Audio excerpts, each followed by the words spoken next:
Sometimes all a person, place, thing, or podcast needs is a fresh coat of paint, some fresh wood steps, and a bidet that doesn't blast your ass with scalding hot water.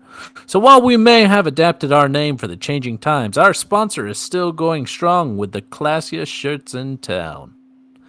That's HeShirtSheShirt.com, your one-stop shop for amazing shirts to wear all times of day and night. Going to the comic shop to hang out with some homies? Wear your best catch shirt with a lovely Pokeball underneath the words. Going to a holiday party in December? Screw ugly sweaters. Just grab your It's Not Going to Lick Itself candy cane shirt and listen as family members wonder how far from the family tree you might have fallen. And even if it isn't Thanksgiving, you should always wear your Gobble Me Swallow Me turkey shirt. Just don't wear it to church or your vegan friend's house. Once you've found your amazing shirt, be sure to use the code JSGcast to receive 10% off your order. That'll be just enough money saved to get you halfway to another box of red velvet Pop-Tarts. Yum, yum, good. And now that you've brought your shirt, save some cash, purchased your Pop-Tarts, and slipped out of your work clothes, it's time to listen to this episode. Oh no. Oh no, he's frozen. He is seized. He is giving up the ghost. I Yep. you You're hear me? robotic, very robotic. You can This is good. This is real good. Yeah, you're frozen and you're robotic. He looks very confused right now. His hair looks immaculate though. Just distraught. Is this better? This is better. Yes. This is better. This is better. Did you guys get any of the ad read? Well, yes. You cut off at the end when you said, listen to this episode of... Just some gamers. Yes, everybody, welcome into episode 112 of, you heard Russ correctly, Just Some Gamers. You may go, wow, wait a second, ELMMERFUDD, you handsome devilish rogue, you. I thought this was Just Some Guardians. Well, it was. Keyword was. Folks, we have decided to switch our name over to Just Some Gamers. We've been thinking about it for a while. It was time with the new year to really slap that fresh coat of paint on there, as Laz, who's continuing to make our ad reads, has poetically put it. We've had a lot of feedback over the last year of recording since we haven't, been a Destiny podcast even before, when we made the switch originally, a lot of confusion of people coming in, new listeners, old listeners with the name Guardian in it, which can mean anything, but everyone assumes it with Destiny. So we weren't covering that topic. We had a lot of people that just were like, I'm not going to listen anymore, or just confused and didn't bother to listen anymore. And so we're like, all right, I think it's time to switch it up. Put something generic in there. We not actually have to have people that were like, I'm not going to listen anymore. Yeah. You guys aren't talking about. Oh my God. Yeah. Oh, 100% that happened. You guys aren't a Destiny show makes anymore? sense. I'm out of here. Well, we still love you. Yeah, What it's a true. sad The existence. I know, right? Imagine only playing Destiny since the game launched. Can you imagine? Wowzers. Anyway, no, but great game. GG's. New content coming out soon. But no, so we, it's time, one of those, less confusing things. And also it's Right. easy with the letters. So we don't have to rebrand at all. The logo's fine, right? The shirt that goes out from He Shirt, She Shirt is just the logo. Russell! The typing is so loud.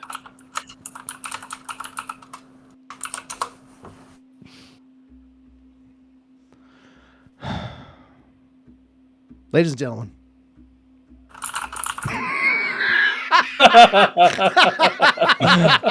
Oh, I hate you. I hate you so much. It's Red Dead all over again. But yeah, so we're switching over. So a lot less effort from us. Also, we are recording here at twitch.tv/ELMMERFUDD Games. That is for production purposes. It makes it a lot easier on my end for the very limited time I now have to do all the, uploading, just recording it in the first place. I'm not having to switch accounts and move over here and download stuff from there. It's all just in one channel. Makes it a lot easier for me.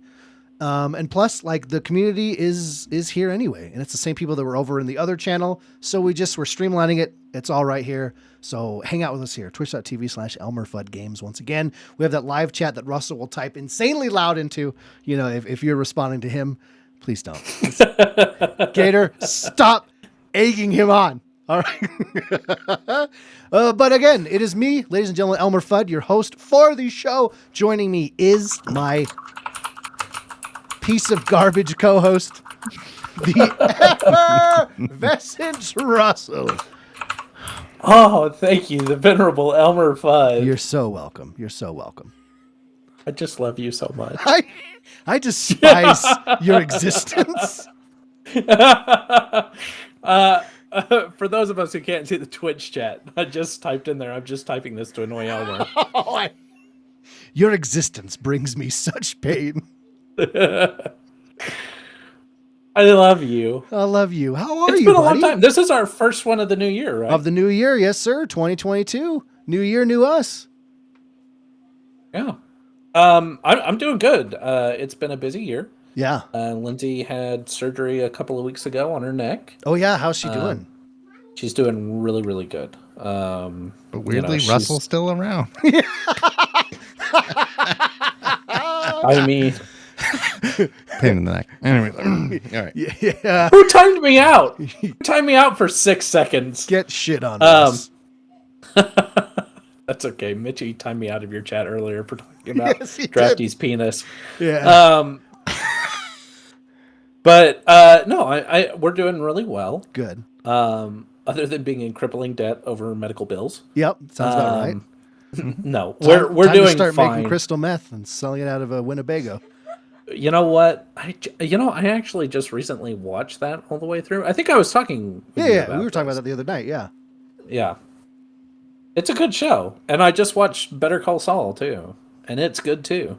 I realized it took me until like the very last episode to realize it's a Western. Yeah. Breaking Bad is a Western. The whole thing is a Western. It took me forever to figure that out. Do you know what it took me forever to figure out? How your wife's doing. That's the original question.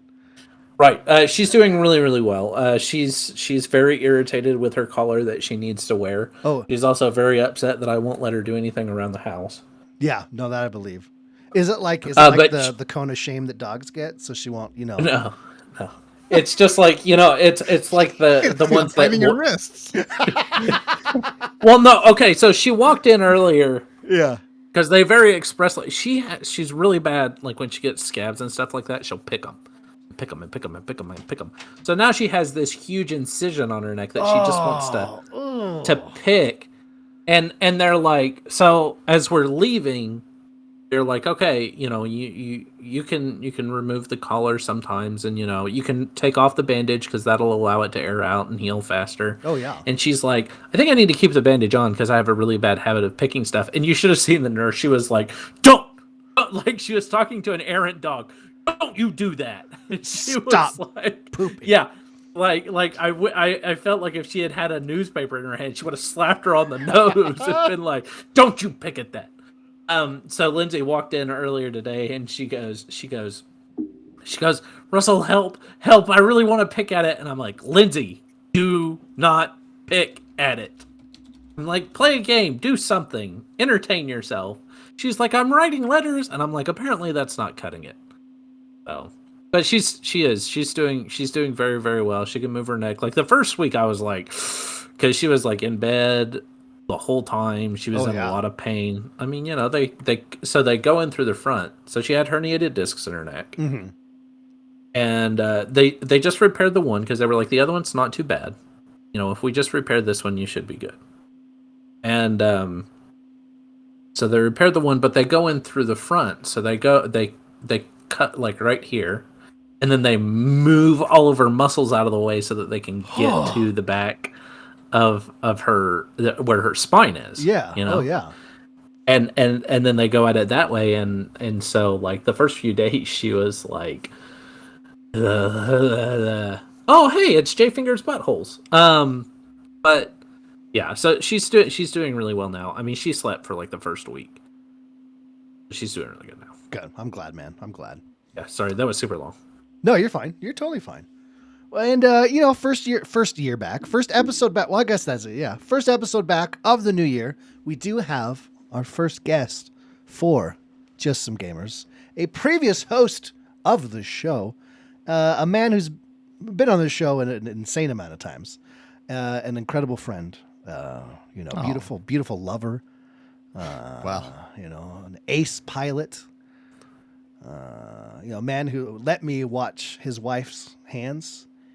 And, Did you know? So the walrus has the second biggest penis of any mammal in the world. Gunbait's is the first. Yeah. Oh, dude, trust me. When we went to Guardian Con, right? I bent over in front of him one time. Whoo, launched me out the door. Just, I don't know what he was trying to go for, but it was rough, dude. And it's not all length either. It's also girth. Oh, 100%. It's weird. Like, it's interesting when you look at it, that it's wider than his actual body. Do you know what I mean? Right, yeah. Like when you have your hand and you put a thumb out, from your hand, you're like, oh, look, the thumb, but it's like opposite, but still lengthy. It's terrifying. I really lost it on what you were talking about there with the thumb. That's right. We lost it with everything you were talking about. It's Gunbait 101, friends. Oh, How are you, stud? I'm doing well. Thank you for that intro. Sorry, we got stuck on your penis. Well, when it's bigger than a walrus's, it's easy to do. So When in Rome, yeah. Yeah. Well, how have you been, brother? It's been a long time since the show. Oh, What's new in your life? What's going on? It's been busy. A lot of work. As I'm preaching to the choir here when I say a lot of work, but probably the last time I was on, I was working nights. Now I'm on days. Yeah, a little bit better hours, but a lot more overtime, a lot more responsibilities. But wife is working too, and we're just raising a kid together. I got 2 huskies now since the last time I talked. Yes. I had 2 other smaller dogs, and this has been a complete transformation. But these past couple of years during COVID times has been a little trying on all of us. As I'm not saying anything new, but so sadly we had to get rid of those 2 wonderful pups. But we got 2 new ones that are tripled in energy and tripled in size and quadrupled in vocal ability. Yeah, that's very true. So haven't been really just kind of put streaming aside and just been enjoying life and just taking life day at a time. Hell yeah, dude. Well, it's nice to have you here. The world has missed you. We get hundreds of emails every week. Where's Gunbait? When's Gunbait coming back? Yeah. 100 just came through right now. That's amazing. Yeah. Day by day, step by step. I was holding on to that one for a long time. I almost burst the blood vessel. Russell's face was expanding and turning red. It was... Now's my moment. Yeah. I know it. This is my moment in the sun. Let me in. Oh, yes. Shit. Damn. That's so awesome. Dude, your pups are adorable. Thank you. They're really cute from a distance because I don't have to raise them. So they're very cute. You picking out the perfect pictures. Kids. Oh. What, Russell? They're cute. I don't know. Or they're cute from a distance. Oh, yeah. Oh, yeah. No, yeah. Absolutely, man. They get close. Yeah. Like, is that snot in your eye? Like, what the hell is like... Actually, your kids are awesome. Like, I've spent like quite a bit of time around them. Yeah. Oh, yeah. They are a lot less annoying than a lot of other kids. That is a really nice thing to say, honestly. I mean, like, they were compliment. entertaining, and they weren't like, I wasn't like, I want to strangle them. Oh, yeah. And shove them in the trunk. It was like, okay, I enjoy being around them. Yeah. So basically, folks, if you see Russell, don't let him near your children. I have not yet strangled a kid and put him in the trunk. Yet is the key word. If you're Elmer's children are in therapy. So they are. Yeah. They just rock back and forth. I trusted him. Yeah. Also, they talk about a lot about how you don't slow down for speed bumps, and that's really bad for your car. They weren't upset that it hurt them. They're like, this is really bad for his vehicle. Like, I don't remember any speed bumps.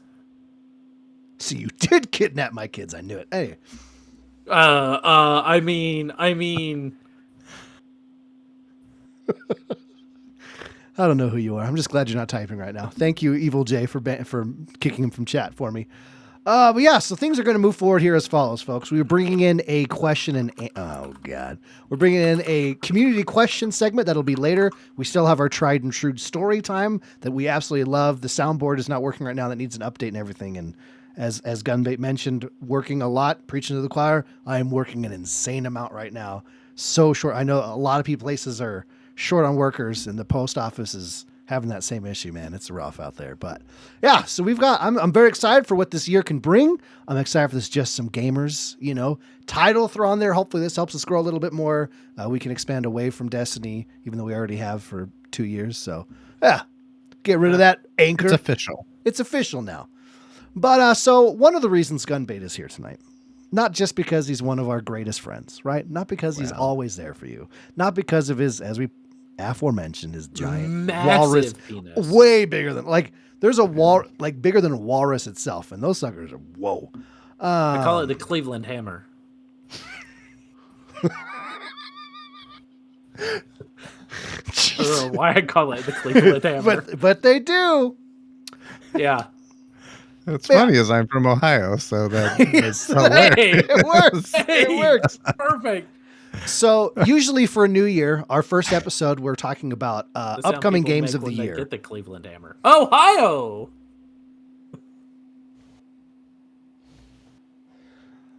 Lord, give me strength. Continue on with your segue, Thanks. Mr. Puck. Yeah. What's a segue? Anyway, what I was saying, it's a mall cops ride them. It's pretty cool. Paul Blart. The second one was actually a lot better than I thought it would be. It's a great movie.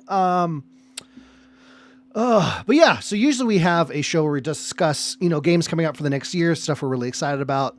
But as previously on the show, Russ has, I guess it's been a little bit now, but recently got into PC gaming. There's been a game we've talked about many times on the show that Russell has now joined us in. And I knew out of the gate that we'd end up just talking about that game anyway.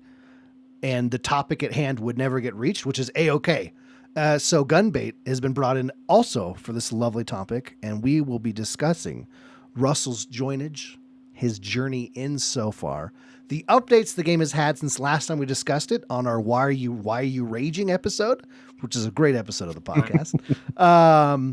And that is Star Citizen, my friends. Okay. That was it for the segue. Got it. Okay. Yeah, that was your cue to start talking about, wow, yeah, I'm really glad I've joined, and this is my experience and catching up on vocal tones. Well, and before, if you don't mind, before Russ starts on a diatribe, please be better than Russ. Before we can't shut Russ up is what he's really saying. Just as a little preface, what was it, last Saturday? Or was it Sunday? Oh, the 14 and a half Saturday. hours. The 14-hour you session. guys streamed for like 14 hours. 14 yeah. Yeah, so we sat down the other night, or the other day. We're like, we're just going to play for a couple hours. It's a day date. It's going to be adorable. And then we accidentally ended up playing Star Citizen nonstop for 14 and a half hours, and it was glorious. And Russ got to be there for a good chunk of it. It was a great time. Indeed it was. It really was. Like, it was.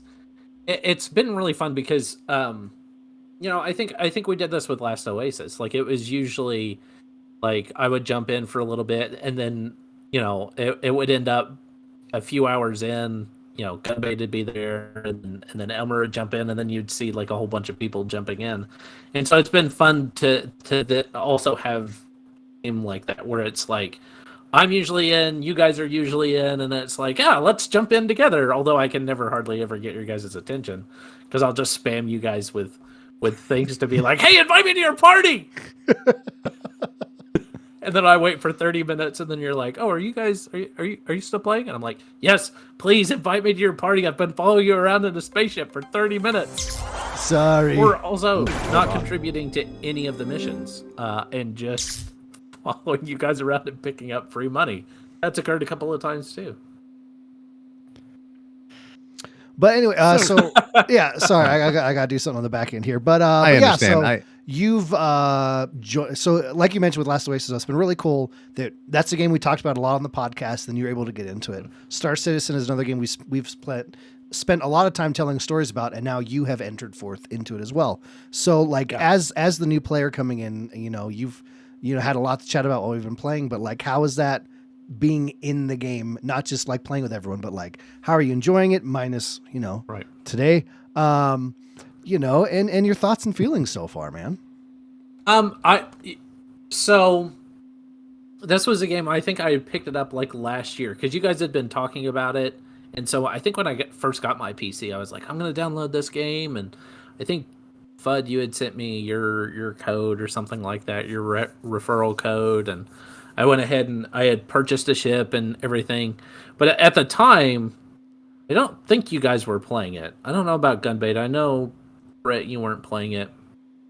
And so it was just one that I never opened. I never popped into it. I never did anything in it. But I had it there ready to go whenever you guys were like, oh, yeah. And, geez, I can't even remember what happened. It was just, I think you were saying you were playing it or something happened. Oh, it was in the Discord. I had seen something on Star Citizen in the Discord, and I was like, hey, I'm finally going to try out this game. And so I jumped into it, and luckily you guys were on at the same time so that you guys could help me figure out what the hell to do or what was going on. Oh, yeah. Because I think we had planned it. We were like, oh, we'll jump in tomorrow night, and we'll, I think Brett, you and Gunbait had talked about it, and we're like, oh yeah, let's help Russell because he needs lots of help. Although unfortunately, you guys can't offer the mental help that I need. No, there's we have called around and people give up immediately. Right. But it was surprising. Like that's I think the best descriptor of it, because I was like, oh, Star Citizen, it's another game. Like I'd been playing Valheim a lot, and I was like, oh, okay, this is fun. Like normally you guys have good opinions, like the games that you guys thanks give your opinions of. I'm like, oh, okay, yeah, I'll give it a shot. And it's so big because you're expecting it to be like every other game, right? Oh yeah, 100%. And there are a lot of things, that developers do to kind of hide, not shortcomings, but to speed things up, like Destiny with its loading screens. As you go from planet to planet, it's a loading screen showing your ship flying through space to this planet. And so in my head, the first time I jumped into Star Citizen, because Star Citizen is so big, or at least now in the recent patches, I know before it's been much smaller, and then they've kind of expanded and then drawn back, and then, as they're kind of trying to fix things. And, oh yeah, I remember talking to you and being like, oh yeah, even the loading screen is kind of cool because you can get up and move around in it, and you're like, oh no, this is not a loading screen. Yeah. You are actually traveling through space at this point, and at any point somebody can pull you out of quantum if they have the right ships or the right materials to do it, and you could be in a fight, or you could cut off your engines, and where you cut off your engines, that is where you will be in space. Which to me was the beginning of understanding the complexity of Star Citizen. Because it's very complex. Everything has a physicality to it. You can touch it. You can handle it. You can move it around. You can examine it. You can equip it, or you can put it back. I mean, even to the point of you go into a shop and you can see all the guns on the walls, and if you wanted to, you could just go and shop that way and grab your weapons or your equipment and pick it up, and you can even, as you hover over it, you can you hold a key prompt to like get different things that you can do with it. I mean, you can like pick up the stuff off the wall and like, oh, look at this, and then you can put it back. Like I bought some rations like that today because with the new update you have to periodically consume food or consume water unless you die all the time like me, in which case you really don't have to worry about it. Yeah, not a big deal. Right. In fact, that's how I ended up killing myself, because you have to take off your helmet to then drink the water. And so I had water with me, and I was starting to get to the point where it was getting low enough to where I was like, I need to drink some water. And I kept trying to drink it, and then it gave me a prompt, and it's like, hey, you can't drink this with your helmet on, stupid. And I was like, okay, you're muted.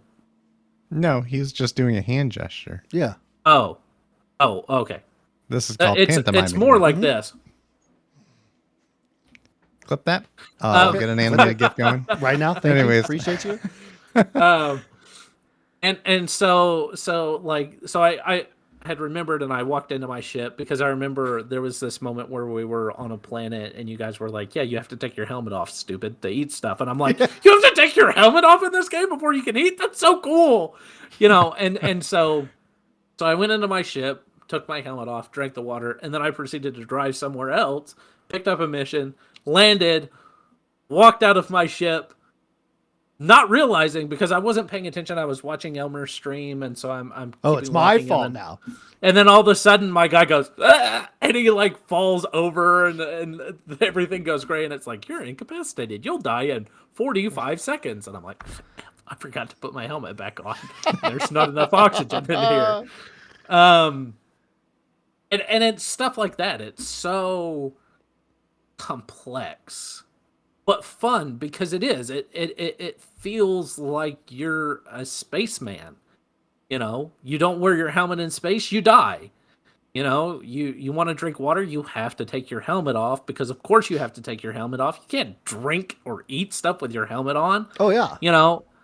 And so I can see where they're going with the game, because of course it's still an alpha, and that's an important thing to remember.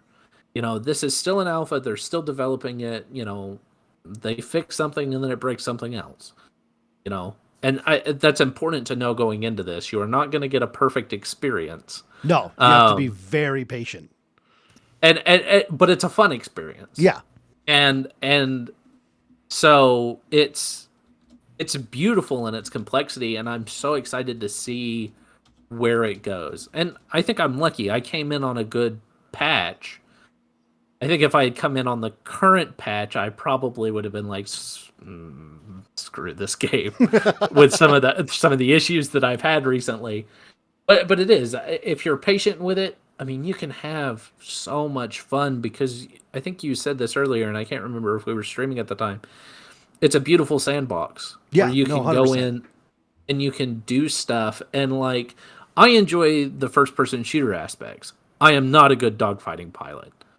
I spend as little time in my ship as possible. It gets me from point A to point B. If there is a fight, I run like a little girl. I am like, I'm out of here. I'll trade a couple of salvos, and I'm like, my shields are down. I'm limping. One of my thrusters is blown off, and I'm like, out. I'm out. That's that new play experience, though, brother. Oh yeah, you'll learn. You'll get there. That was when I first started. Same thing, man. Every time I'd be like, wow, I finished a basic bounty, and I'd go to repair and go inside joke, fourth person. And it's just like pieces of the ship are just gone. Everything's spilled. I'm like, oh, I'm glad I got the basic bounty. Whoops. Yeah. Oh, all the time, man. Right. So it's been a learning experience, but I like that I can make, like, because it seems like in some of the previous patches, like the way to make money was to go mining, right? That was where you made some of the bigger money. But I like at least in this patch, or at least from what I've seen, most people are like, oh, I made 50,000 mining in an hour, and I'm like, I make that in 30 minutes going on my missions as a mercenary and shooting everybody. Suck it. If it works. Yeah. And I should add to that too, like every patch has its kind of focused, narrowed point where they've done some work on trade. So that's the big thing where, that is where they've balanced it for that time to make the money at. So, Right. like back in, gosh, this is back in 3.4 or something like that, when they started actually having where ships could load into or load cargo onto ships. That was a big deal. And so you could go to places or destinations and you can actually, it's kind of weird, and it's still the way it is today. You can go to an outpost, tell it to automatically populate your ship with cargo. You take it to another destination. That cargo is somehow magically removed off your ship and sold. That'll be different later on down the road, because Elmer and I were both talking about this the other night. There's going to be the possibility of you either having to manually load that cargo onto your ship. You're going to have or drones loaded on. There'll be but it's AI doing it. Yeah. Yeah, it's not going to be magically just loaded onto your ship and you just have a stock full inside. But that was a big deal, like just being able to haul stuff across space, and there was risk involved. And I remember the first time seeing cargo in a cargo hold, I was like, I just stood there and stared at it. I went, this is the coolest thing I've ever seen in my life. That's such a simple thing, but in the moment, you're like, this is happening. I can cargo haul. Yeah, my ship is now useful. Yes, besides fighting. Yes. So, and then shortly after that, they made some updates to the mining interface, and they brought it into where, not only did they update mining, but it was, and later they further progressed and added refineries, and then you had to refine it and then take that refined material and take it and then sell it off for more money. You can't really sell. I don't believe you can sell just raw ore in a game, but there's always, you don't have to refine it, but you get more from refining. Yes, it's doubled the amount, and but they're always refining stuff in programming and stuff as time goes on. But and as we've mentioned before, I mean, like this last patch that just came out, it's been a little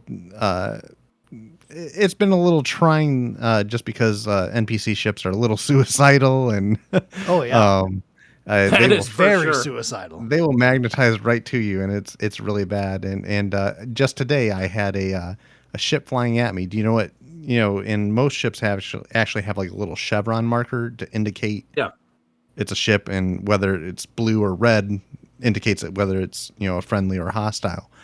Today I actually had a hand mineable diamond flying at me. Oh, Jesus. And it wasn't even a ship marker, and I couldn't lock on, and I was like, okay, I'm out of here. Luckily I flew away, and then I came back and it reloaded back as the little chevron indicator. But man, there's some things that I had never seen in the game before, and but yeah, it's but you came in actually probably at one of the best times.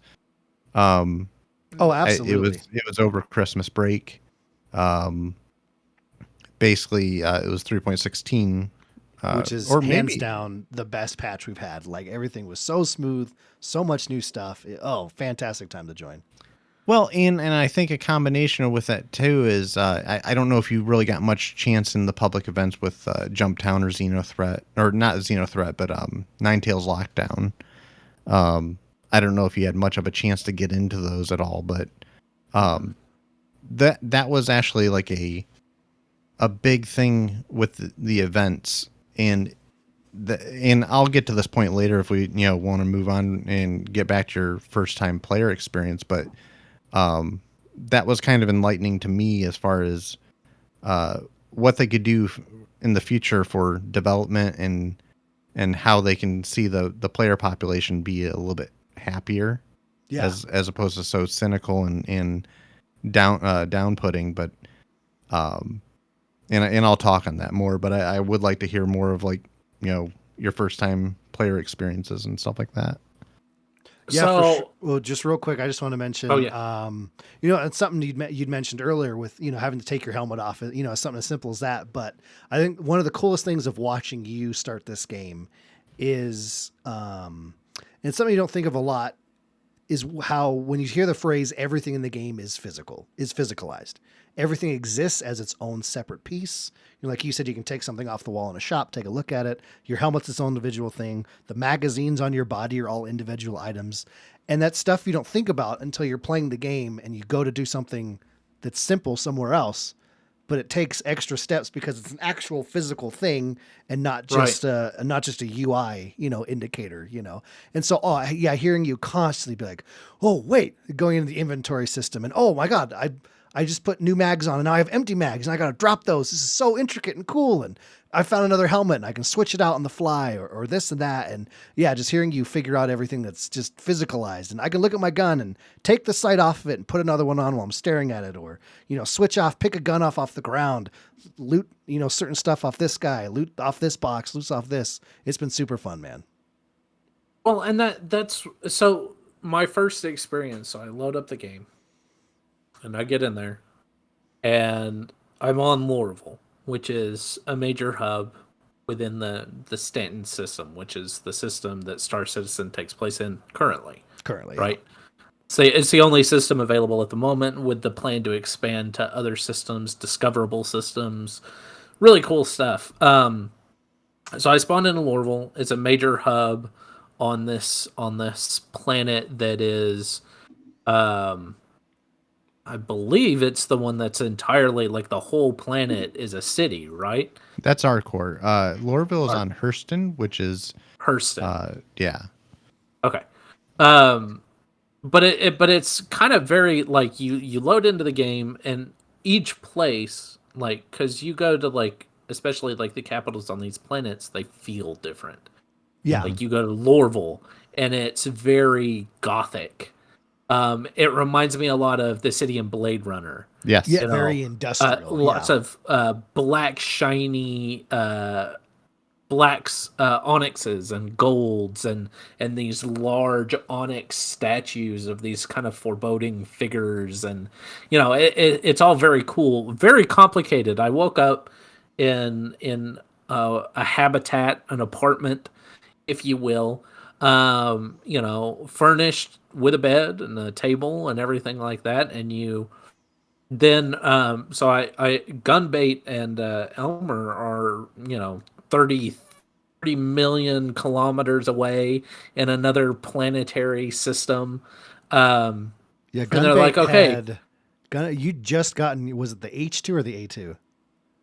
Oh, the C2. The C2. I was totally wrong. Yeah. The Q2? Quarter 2. Let's go down the alphabet. Yeah, Gunbait had just bought in-game. Again, that's something we're going to talk about later with some of the updates that happened since last time we talked about the game. But Gunbait had just bought this huge-ass ship in-game. And so we just got into it. So Russell's, first day playing was pretty fantastic. I'm not going to lie to you. Yeah, and it was a massive introduction. So I get introduced to this massive city, and then I have to find my way around the city to the spaceport, because it's not just like, oh, I'm going to walk over to the spaceport. It's right across from the habitat. You have to, like, take all these shuttles around to try and find your way, and it's a little confusing. It can be a little daunting at first because you're like, I have no idea where the F I'm going. I'm just gonna hop on a bus and see where it takes me. And eventually, because they do have signs, and again, this is a representation of the reality of Star Citizen, right? Where you have signs that are like, oh yeah, the spaceport is over this way, and you're going to take this tram to get there. And if you're paying attention to that kind of stuff, because in most games you're just like, there's a waypoint marker. I'll just follow the waypoint marker. Or you press M and it shows the whole city right in front of you, and you just go, oh, okay, cool. Yeah. So you just kind of follow the signs, and you're like, oh, okay, this says spaceport. I guess I'm going to jump on this Airbus and hope I end up there. And I eventually find my way to the spaceport, and it was great timing because that's about the time that they landed. And just be aware, like, it takes, like, I don't know, I want to say like 10 minutes, but maybe it's not even that long to go that 30 million kilometers. Because sometimes I'll be traveling and I'll be like, I'm going to go grab something to eat. I'm going to go, because you're traveling vast distances. Mm-hmm. And so it takes a few minutes. So, like, I'm like, that's 50 million kilometers away. Okay, I'm going to go make myself a sandwich real quick, and I'll be back in a second, and And you can do stuff on your ship, like so they finally land, and it's this massive white monstrosity of a ship. Way too big for the hangar they gave us. Yeah, so I hear them over the chat as they're landing. So I'm like trying to walk up and try and figure out which hangar they're in. And Elmer's like, no, it's not gonna fit. It's not gonna fit. Gunbait's like, watch that. He's like, hold my beer, watch this. and I guess it went smoothly because Elmer's like, I didn't think we were gonna make that. I'm looking at it. I'm like, there's just, it does not. It's still like I have pictures of us in that hangar, and I still look at it and look at the hole above and go, there's just no way. It doesn't make sense. Right. And so they drop the elevator, this massive commercial sized elevator down from this ship for me to like walk into, and they're like, all right, everybody on, cool. And so it goes and it goes up the ship.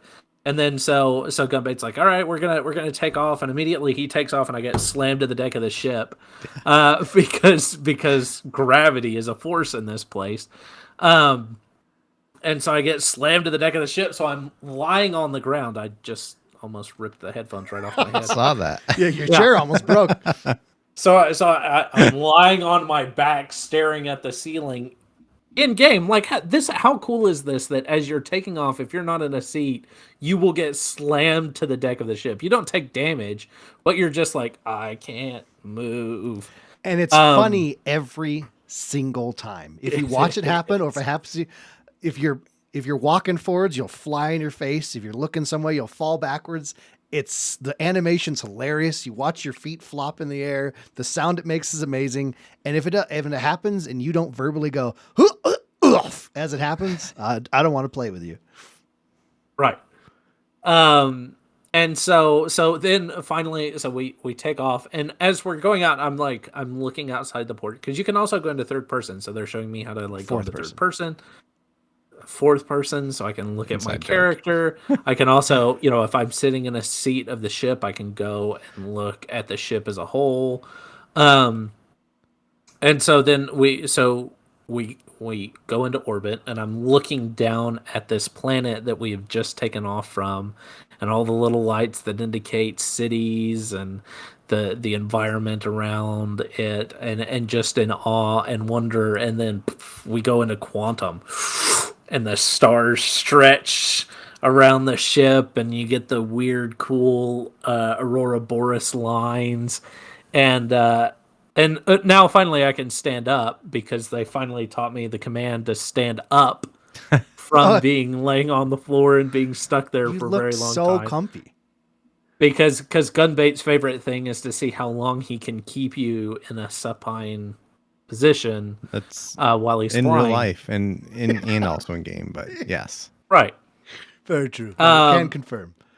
So Elmer shows me around this massive ship with these so the center of the ship is made up of these massive drives that are rotating and moving, and you can see energy flowing through them, and there are hallways on either side that have offices and like a little kitchen and beds and things like that, and they're on either side of the ship. And then you can go down, and there's this huge massive cargo hold that at the time I think had a large like land personnel carrier, like the Spartan.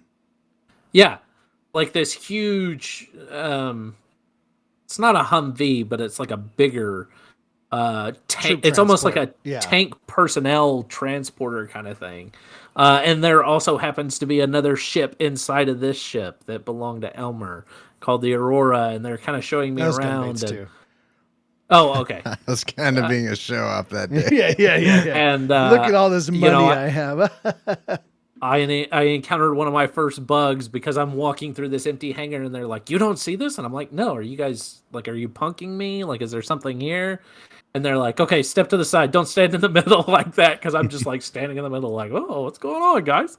And then they pop in and texturize, and I'm like, "Oh, good thing I wasn't standing there, or else I would have been squashed." That's a dead Russell. Yeah. And so we made our way to Grimhex, which is this asteroid that had belonged to was it the Imperials or was it the SUC? So it was Green Imperial Landing Station, but it had been. I don't quote me on the lore on this, but I know that it was actually taken over by pirates at some point, so it was kind of a pirate outpost. Well, actual. Right. No, I was kidding. Yeah, you're right. and it's this spaceport that's hidden inside this asteroid, inside an asteroid belt. And so they're like, okay, we're gonna take you here, and then you're gonna get some armor, you're gonna get some weapons. You know, they threw me some funds a little bit to get started, and you know, so I went, oh yeah, armor, yeah, this is my bag. All right, yeah, I'm gonna customize myself, and I'm gonna grab this, and I'm gonna grab that, and you know, the medium armor, light armor, heavy armor. It didn't have a lot to do with this patch, from what you guys had said, as far as like stamina and stuff go, but it does play a factor in like the damage that you take. Heavy armor will take more damage than medium or light armor, and there's not much of a drawback as far as like stamina goes. It does slow you down, like I've noticed that as I've played. And so I'm like, yeah, I'm gonna grab this and I'm gonna grab that, and I styled myself out in a cow skull helmet, and you know, I thought I was looking pretty badass. And we went on our first mission. I think we went. The first mission we did was Korea, wasn't it? Katarina. Inside joke. And maybe we should explain the inside joke. Just anybody's question is like, what the hell's Katarina in this game? It's like, Elmer puts on a voice. It's called Security Post Korea, and he just kept calling it Katarina. Yeah, there was a night where it was just we were doing this. So there's this mission where there's a security post in space, right? And players can go there if you get a crime stat. You can go there and hack the system. Basically, if you have a certain chip. I think we've talked about that before. But so like these NPC, you know, AIs have taken over the station. You're tasked to go there, clear them out. It's a cool FPS mission. And there was a ton of them that night. It was just popping up back to back to back to back. And I was getting tired of calling it Korea every time, or Korea, or, you know, whatever joke you could make with it. And so I just started going, Katarina, he's calling us, you know. Katarina desires us again. And Gunbait, you know, laughed at first, and then he thought I was really stupid, you know. And he's like, you just need to stop. And I'm like, I'm not. I'm going to make this a thing. And later that night, folks, the happiest moment of my life. Kids being born is pretty cool, I guess. Was the mission popped up, and I hear Gunbait of his own accord say, Katarina needs us. And I went, yes. And so ever since that, Korea has been Katarina. And so it's a great story. Yeah. Beautiful. Thanks. So I think that was the first mission you guys took me on, was Katarina. Yeah. So you got your first, you got to be in a big ship, then you got to fly through space, and then you got to jump right into the first person shooter mechanics out of the gate. How'd all that go for you? Yeah, so we landed on Korea, which, like you said, is like this satellite communication outpost. And the cool thing is I think this was also my first experience with EVA, because it was a little bit later on, I think, because Gunbait had gotten a crime stat and we had to clear him or something. I can't remember. So we go in, and the first thing is Elmer is taking it very seriously. He's approaching it from a SWAT perspective. As Gunbait tends to be a little bit more chaotic sometimes. Gunbait is kind of like I think he is invigorated by the chaos and watching more. The rest of us scramble as he just takes out his light machine gun and just and sweeps. And Elmer and I are like, run away! There's a guy over here, because Because Elmer, he approaches it very methodically. He'll go, okay, Yeah. I'm going to take left. Okay, this room's clear. This, moving forward, And so I kind of picked up on that. And the first few times Gunbait was like, yeah, okay. He's very into it. I took it easy on you the first time. And Elmer, by no mistake, Elmer's been, he's been playing Arma for a while. And I also developed those strategies also by playing Arma, just making sure you're clearing out all the rooms because there's going to be an NPC killing you right behind you. And I don't want to die. I'm going to do things right. Yeah. So. And so it was very fun. And I got in trouble a little bit because I'd cut in front of somebody. And oh, you got in trouble a lot that day. All you did was walk in front of people while we're aiming down sights. Russell, move. Russell, you're in front of my gun again. Russell.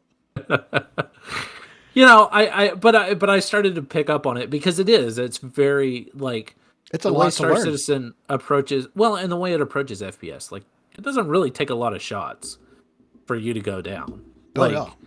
If you get caught off guard and you get lit up, it's pretty quick. Like, and it feels very realistic in that aspect. You can take some shots to the body, and you can kind of, if you're behind cover and you've taken a couple of shots, you're like, oh man, they may hit you in a critical spot and your life is draining down, and you're like, oh, I gotta grab a med pen, and you actually have to stab it into your arm, and then it kind of heals you, and you can kind of keep going forward, and your toxicity increases, and you're like, okay, and it's just very fun because you have to approach it in a much more methodical way than you would like, because I had jumped into this from playing Halo, so I very different, right? Oh, absolutely, yeah. Mm-hmm. You run and gun, you have a shield, you're good, as long as you don't get too low, you're fine, but with this, you can only take a few shots. Like, you can't just run in there and there be three guys and you be like, I'm fine. Except sometimes you are, but you're actually dead. But your body doesn't know you're dead. And that's a bug. That's kind of like real life too, though. I think it's pretty spot right. Yeah. Yeah. And then with that real quick though, it's cool. It's not just like, you have your health percentage, which you have in a lot of games, but it's not just like you get to 5%, you're like, okay, I'm at 5% health, and you like sit there and it regens, or you can just keep sprinting. Like, you actually can take injuries that cause, it'd be harder to run or to move, or like Gunbait got shot in the head and kept like blacking out. Well, he'd take 4 steps and like, and this guy would just collapse, and he'd get back up and take 4 steps and collapse. Like, you can sustain injuries, and those need to be taken care of. And and it definitely affects your character. Yeah, like I had been incapacitated, and I think I took a leg injury, so I was like stumbling. Yeah. Like I couldn't, and it was even like, it was kind of a jerky movement and much, much slower than it should have been, Mm-hmm. As I'm trying to like, and then you have to go to a med bay and lay down in the med bay and heal yourself of that injury. And then I think later on that night we did a mission where there's this massive yacht. That's a ship that you can actually buy in game that has like basketball courts and spas and a swimming pool and med bays and all this stuff on it, and you have to go and you clear it because it's been taken over by pirates. And again, we're approaching it from this kind of methodical standpoint, and I think I'm doing pretty well, and I come around this corner, and Elmer comes around the opposite corner, and there's a guy in between us, and I'm like, yeah! And I light the guy up, and then Elmer's on the other side, and the bullets go right through the guy and Elmer, too.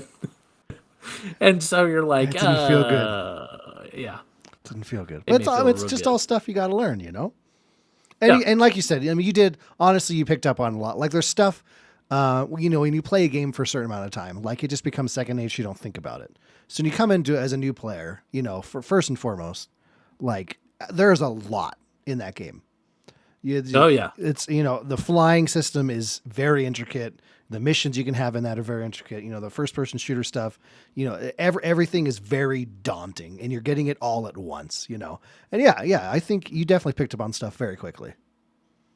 I hope so, but I had fun with it, which was the big thing. It was like, and then my first solo mission. So Gunbait had helped me buy a Pisces that I was then able to go and, to pick up. He's like, you're probably going to start with picking up packages.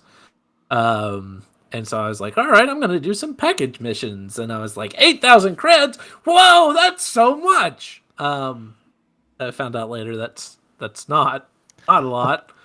And so, It adds you up. go and you actually have to go in, you grab the package off of a shelf, you carry it back to your ship, you place it in your ship, and you go back and, you're usually carrying 2 or 3 packages at the same time, and you have to go back and grab each one, you put it in the ship, and then you take it to the next stop, and you drop it off, and you deliver these packages, and it's such a cool thing, that the physicality, and the nature of that. And there was a funny story I was going to tell, and I can't remember what it is now. I'm sure it was hilarious though. But yeah, like the physicality of everything really adds to the immersion, and I think we've talked about that before for sure. Is, it's not like if there's a flare on my chest, like there's not a button I press that just turns it on. Like I look down, you use the key to actually physically look down at it and actually turn it on from looking at it, or everything is just that way. Grabbing a box, physically carrying it, loading, which eventually we'll have that with cargo, it's just very intricate. But yeah, dude, Russ, like I can't begin to tell you how happy I am to have you there. The ability to have 3 people on at once is fun. Like we've had some big group nights, but like usually when that happens, it turns into, it's a party. Horrible. It's horrible. Yeah, it's horrible. It's horrible. They just want to run around and be crazy, which is fun to do for sure. But like you want to learn. Go ahead. Sorry. Oh, I'm sorry. I interjected, but I was just gonna say in with that, knowing that we've had big group nights, usually it's their first night in the game, and we're trying to corral a bunch of cats together, and everybody's asking questions on how to do things. So it's a lot to take in. I think your first response, Gunbait, after we had played the first time, I think it was after we had played a couple of times, because we ended up playing like Friday night, then we played Saturday, and then I think we played some on Sunday too, and you were like, it wasn't as bad as I was expecting it to be. Yes, I remember. Yeah, I took it as a great compliment. Absolutely. That is one of the highest compliments I could ever give anybody. So. There's been some rough first player experiences. Well, Gunbait, my friend. Yes, my sir. Dear. Something that I think you can really hit on besides me and, Russ, obviously. But something I wanted to cover tonight is, since last time we discussed Star Citizen on the podcast, which was with you during the Rage episode, the 890 jump mission had recently been added to the game at that point. And I remember we talked about that a lot. But just as some updates, like what are some big things and mission types and stuff that have been added to the game content wise since then? I think, and we'll get to that point. I think one of the biggest things that has helped with a sense of progression, and obviously there's always been bounty missions for a long time, but one of the biggest things that I would like to chime in on is with there's, and for a little while we've had faction rep, but not to this extent to where you actually have overarching reputation factions, and then you have sub factions that are underneath those groups. Like you have like North Rock Services, which kind of oversees a lot of the security around in the area. And so you earn rep with those, and then as you rank up, you get bonuses and make more money, whether it's you're a mercenary or a bounty hunter, or what, and you can do both in those fields. But each planet, whether you're at Hurston or Core Microtech, Crusader, they all have their own security forces underneath basically North Rock Group. And so you can also rank up in those factions and then earn reputation bonuses through those factions as well. But for the longest time, since this must have been like since 3.3, they've always had a bunker mission. At the time, and back in those days, they've had really horrible AI. The AI is still pretty horrible. Yeah. I'm not even gonna mess around with it. It's still pretty bad, and I know that they've been promising to do work on it over time, but it's gotten a lot better. But they've had the bunker missions. Yes. Wow.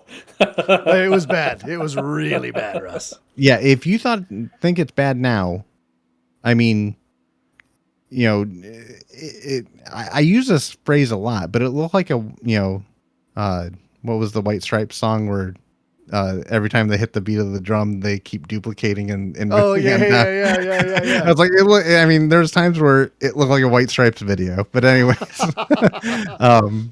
it was pretty bad. But now we have interaction. We have NPC voices where they're shouting stuff like, "You picked the wrong day to mess with us," or and stuff like that, or they're shouting out commands. I don't even know if it even correlates with what they're doing actually, but they sound mean and sometimes they're trying it does. to. I've had like I heard a noise over here, like if you're walking around or something. Yeah. And so you'll see them doing things like one neat thing that I took notice of. This is a couple patches ago, but one thing that you'll notice with the NPCs, and I'll get back to the point of like, I realize I'm a side tangenting here. It's but hard not to side tangent. yeah, I know, but there's so many intricate parts of Yes. this game that, and that's one of the things I do take pleasure in is like, okay, you have this thing. What is all the base of the flow charts that come off that one thing that they have to dive into, that they have to plan out, and I like actually like looking at all that and analyzing it. But you'll have guards that will during the mercenary missions, they'll take cover, and which may not seem like a big thing, but you'll actually see them periodically peeking around corners and stuff like that, even though they pretty much have their aim bots. They're doing things like peeking around corners and giving you opportunity to shoot, but also they're also doing things like you'll actually see them get down to lower cover and they'll raise their arm up over the box or whatever, and they will shoot without blind fire. And that was something that was added I think pretty recently. Yeah, I think you're right. That's super cool. That adds. I'm looking forward to me being able to do that. Yeah, there needs to be an actual like mounting system where you put your gun up on a box or something like that. But unfortunately, all there is right now is there's just a mechanic of when you get your gun too close, it just goes straight up in the air right now. When you get it close to an object. Yeah. So you have the bunker missions. You have the 890 jump mission, as you mentioned, which is a space yacht that you can go clear out. You have to clear out 20 enemies. And another thing that's been updated for a lot of those is they also have friendlies running around now. Yeah. Oh, yeah. That's huge. Which I imagine probably when a lot of and this was happening to me because, as I mentioned before, the AI are pretty dumb. It's so easy to get a crime stat because they will run out in front of you, or desync happens and you'll clip them and they go down like a pansy and and then they die because you shot them in the arm. and then you have a level 3 crime stat that you're having to rush out of there if you can, because the turrets turn on and reprogram and start shooting your ship. Oh yeah. But yeah, so you have to go and get that out of there. But I'm trying to think of and just during this patch alone, like we'll get, I imagine Jumptown might be a whole conversation on itself. But, absolutely. Nine Tails Lockdown, it was fun for what it was, but and I'm starting to kind of go into and maybe I'm preemptively going into dynamic events a little too early, but Nine Tails Lockdown is pretty fun. That's pretty much a cargo shipping mission mixed with space, flight battle. My favorite one is actually Xeno Threat. That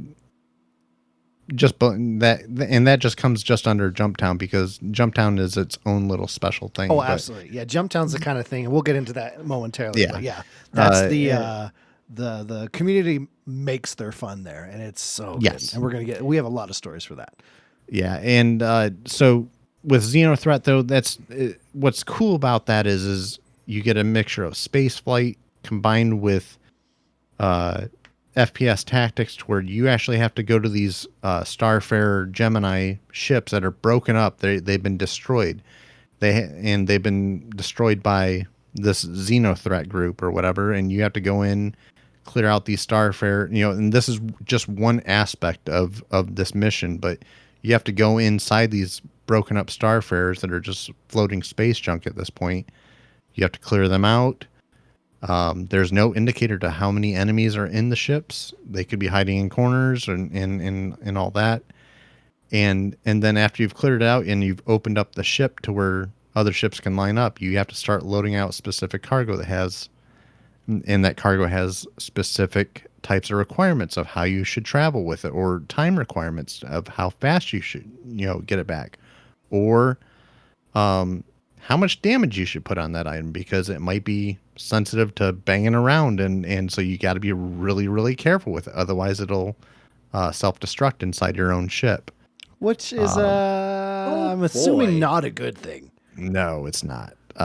It's a little worrying, but most of the time it's pretty resilient. But yeah, you do have to take some care and actually kind of plan out what it is, and so you're going back and forth between those broken Starfarers. You're taking cargo out of those ships, physically handling them, loading them into ships, taking them over to a predestined area, and dropping them off. And thankfully you don't have to unload them by hand, but you just go to a terminal and sell them off.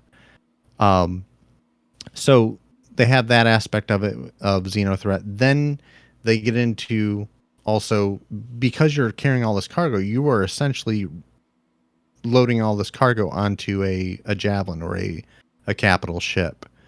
And you're getting it prepared, and there is a meter up at the top that is loading it up for getting it ready for battle against an enemy Javelin, which is another capital ships are just stupid huge.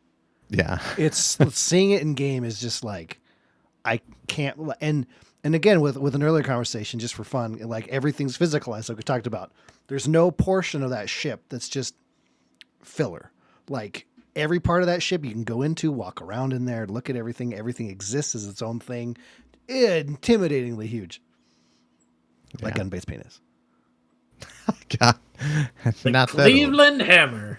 Jesus. That's not going to stick. No one's going to stick with that. Yes, we are. Anyways, yeah, so but I mean, there's those aspects of it. And then there's also, around that, there's also ships fighting each other. You have enemy NPC ships coming in, trying to attack the people who are unloading the ships. And you have friendlies who are there to defend, and it is a whole server operation, and you make some decent money with it. But going back to the rep grind and stuff like that, as going back to bounty hunting, it's very, I would consider that very light in the FPS.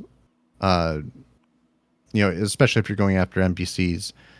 There's some entrenched bounties where you either have to go into a bunker and clear out the bounty, or you have to go into a cave and clear those out. Oh, I love cave bounties. At first they were getting kind of old on me, but I've learned to actually enjoy them, because the jumping puzzles and stuff, actually it's kind of grown on me. But yeah, so I mean, with the rep grind, you get to further progress to very low risk targets, to low risk targets, to medium risk targets, to high risk targets, to very high risk targets, to extremely risky targets. And each of those have their own payment bonus. And as you also rep grind, they're and get all the way up to master tracker or whatever like that, you get anywhere from 5 to 20% bonuses on top of what the contract is. And the contract pays very well. Yeah, that's some big money if you get that ranked up, which is why the rep grind is worth it. And that's what the coolest part of having is just, it's another thing to work towards. And that's what you want in a game, Yeah. Right. And in the past, it always felt like that, Star Citizen was kind of like a mile wide and an inch short. Now there's a little bit more depth to it. It could be a little bit more in depth, but I am definitely happier with the trajectory that they're going. Oh, absolutely. In that aspect, and it makes me happy that in that they're offering those options for people to feel like they're going for something, and that with being able to buy ships in game and stuff like that, you feel like that you're actually somewhat getting rewarded for your time that you're putting into going for that rep grind. Oh, absolutely. Well, and that's one of the big things that's kept me coming back is I've been focusing on mercenary rep grind at the moment. And because it has the most FPS missions, or at least from what I've encountered, because I haven't quite figured out the bounty hunter missions and which ones are FPS and which ones are ship battles, because ship battles I always end up getting screwed because I die. I end up screwing myself in essence. And so but yeah, it's like I'll go back and I found out how to check my rep, and I'll go back and I'll check my rep and be like, oh yeah, I'm almost there. I'm almost like I'm a security officer now, so I'm not a junior security officer. And I'm like, yeah, and it unlocked a new mission for me. So now that I'm a security officer, I have the ability to go and do, because before I would do a lot of there's a mission where you destroy illegal drugs. So you usually have to go into a bunker, and there's usually some enemies that you have to kill, hopefully, or they just don't spawn all the way, and they eventually kill you because that guy is just, there's that one guy who didn't quite spawn in, but then all of a sudden he does. Surprise! Screw you. Like happened to me just as we were starting the stream. But you go it and you get 50,000 plus, because you also throw on call to arms with that, and you get 700, 1,000, 500 per enemy that you kill. So it's a great way to rank up, like 60,000 per, as I'm trying to save for my hurricane. And then it's like, oh, now now you have to go and defend a bunker against waves of enemies, which I couldn't figure out where the waves of enemies were supposed to come from. I went to a bunker and I'm like, where are the enemies? I don't know what's going on. I went in the bunker, I went out of the bunker, I don't know what's happening. It's alpha. It happens. But that's 60,000 per, plus if you get called to arms, you have the extra stuff for all the people that you kill, or if they kill you, but that's really cool. Like, that's the only one that I've really leveled up enough to see the changes in pay and the changes in missions. But that's such a cool thing, because you're like, yeah, I'm going to be an executive security officer one day, and I'm going to make all the money. And oh, yeah. Well, and that's die lots of times. You've got your rep grind you're working for, like, because anyone who's playing a game, like, you're there for a reason. You want to grind towards something. Most of us, have that mindset. Which is why there's a lot of games out there for you, for that mindset. But so you can grind to raise your reps, then get better contracts, more interesting ones, harder ones, even get the better payout and everything. But another thing, that's the reason you want to work towards that, is, since last time we talked about the game, is the ability to purchase ships in game. With in-game currency, the stuff you're making from doing these missions. Russell talked about getting the Pisces. He's saving up for a Hurricane, which is another ship in the game. Gunbait's bought a few in game. I've bought a few in game. Like, the ability to look at a ship and not just go, all right, someday maybe I can afford to just buy it with real money, and just grind towards it in game. There's a reason for it. Buy the ship you want to look at. There's physicalized parts for everything to upgrade stuff. Different weapons do different things. Your shields, your quantum drives, your the battery, whatever, your Duramax, whatever, it's so much to grind for and work towards the different tiers. It's so, when you buy a ship in game, that is such a good feeling. Well, and then go ahead. Well, I was just gonna say, and I hope that, and I don't think it's entirely going to be this way forever too. Like, the only goal is going to be buying ships, because I think that is very shallow in thinking 100%. Because eventually you're going to get to a point where you own every ship in the game. whether how long Star Citizen it is in operation for or anything like that. But I mean, there there is talk about also having specific jobs that you do, and I think that they would actually like to create this a universe that you live and exist in. Not exactly a second life, but Yeah. something where you're actually doing jobs, you're hauling, you're rescuing other ships. I mean, it is a space game, but I don't think that a good course of action would be to only make it the carrot on the stick is buying more ships or whatever. Yeah, Yeah. Yeah. Well, because you want the player base, because so many different people play the game that have different styles of gameplay, and you want it to be where just stay in your lane. Like this is a particular gameplay loop that someone can just do this one thing. And and that gives them whatever we get later in the game, certain gear, maybe different, whatever they add in to not just, like you said, buy ships in the future. But you want to get to a point where you have a job. Everyone has their specific role they're doing, and that makes the world feel alive. That you can go to this group of people that are doing specifically mining, or this group of people that are specifically hauling stuff, or space Uber, or whatever the case may be, that in the future we can get those kind of gameplay loops, and it feels more alive when it's not just everyone can do anything and buy anything and just go. Yep. Yeah. Well, but I also hope that they don't do away too much with the you can do anything and everything, because you do. Like, there are some things that I'm drawn more towards, but also I want to, like, every once in a while I want to be like, well, I want to go mining. I got a shit. But I think that's the draw of the game, right? Because you can make money in a variety of different ways. Oh, absolutely. Like, you're going to level up in rep, and you're going to obtain, there are going to be ways that are more lucrative for you based on your play style or based on, what you've grinded out. But I think you're right. I think there will probably be people who specialize, and that will make it feel more real, because you'll run into a guy who's kitted out, and you'll be like, I'm gonna go over here. Oh yeah. Like, you want to see that person walking around. You go, oh my god, they have the insert item here, or this special part for a ship or something. You're like, oh my god, I can't believe they're a master craftsman of whatever they're working on.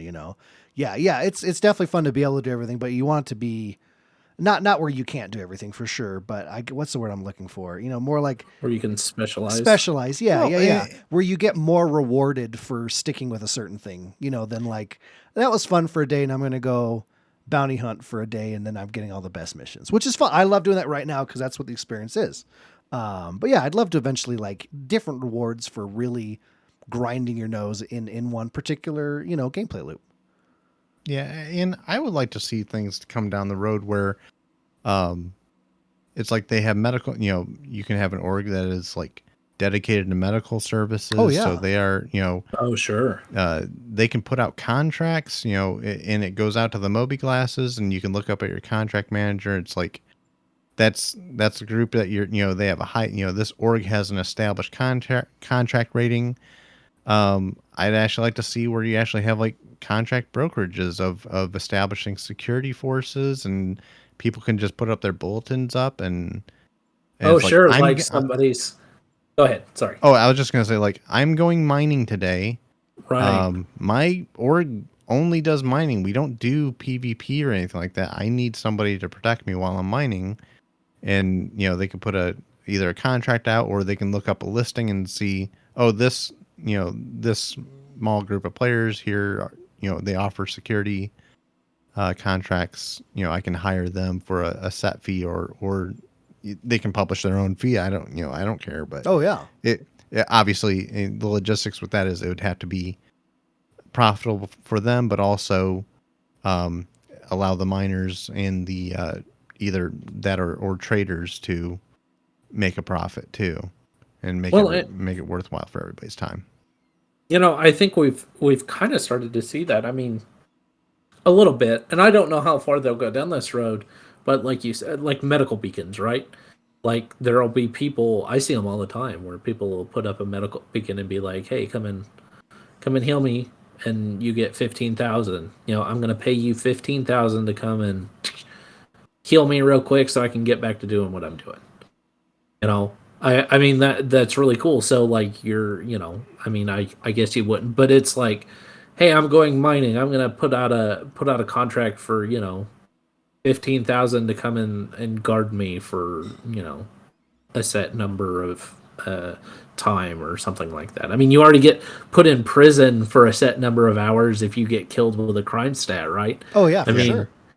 that's a super cool thing that we haven't talked about. I had my first experience with that the other day, where I had accidentally shot a guy, one of our friendlies, while we were doing a 890 jump mission, which is the yacht mission, and so we went to a security outpost with the intention of I was gonna plug in my crypto key and hack into the system and clear my crime stat, which is a thing that you actually have to do. And as we're making our way through, Gunbait's just kind of watching and laughing, and I got shot in the head by a security officer because he doesn't want to get a crime stat, but he's like he's kind of walking me through it and kind of walking behind me and like, okay, you're gonna do this and and then he just kind of, I got shot, and he's like, Enjoy Fletcher. yeah, enjoy the prison colony. And I got sent to a prison colony, and I had a set number of hours, and I could go into the mines and mine for a while, or I potentially could have just logged off and been like, hey, I'll see you guys in a couple of hours once I've served my time. And logged back on and started playing again after I've served my time, Or prison break. or a prison break. They could have come and freed me from prison, which they weren't going to do because, again, they didn't want to get a crime stat, and I'm not important enough to them. Really, as a new player, we wanted you to have the full experience, and if we just Right. broke you out of jail, like what would you learn? There was also a very funny, because I'm still part of their party, so when you're part of a party, you can I'm not share going to use contracts. the word funny. I'm not going to use the word funny there. That was a dick move. One would say distressing, actually. Yeah.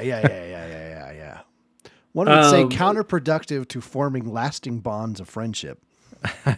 I don't even think you guys were able to finish that mission, so it's not like I got paid. We did for it multiple anyway. missions. We that you did were like taking. 4 missions while you were in prison. Yeah, we didn't. And get what Russell is referring to is when you're in a party, you can share contracts to the party members, and they get a cut of the contract amount. And when we would share a bounty, he's sitting in prison still collecting money because he's accepting each contract. And so it's getting split 3 ways. I'm just saying. And he's doing nothing. If you're in the mafia and you got to take care of their family, right? You got to give them some money. We're not in the mafia, Russ. Yeah. I was Nice try, though. Just saying. Rook, before you, I'd love to jump into Jump Town.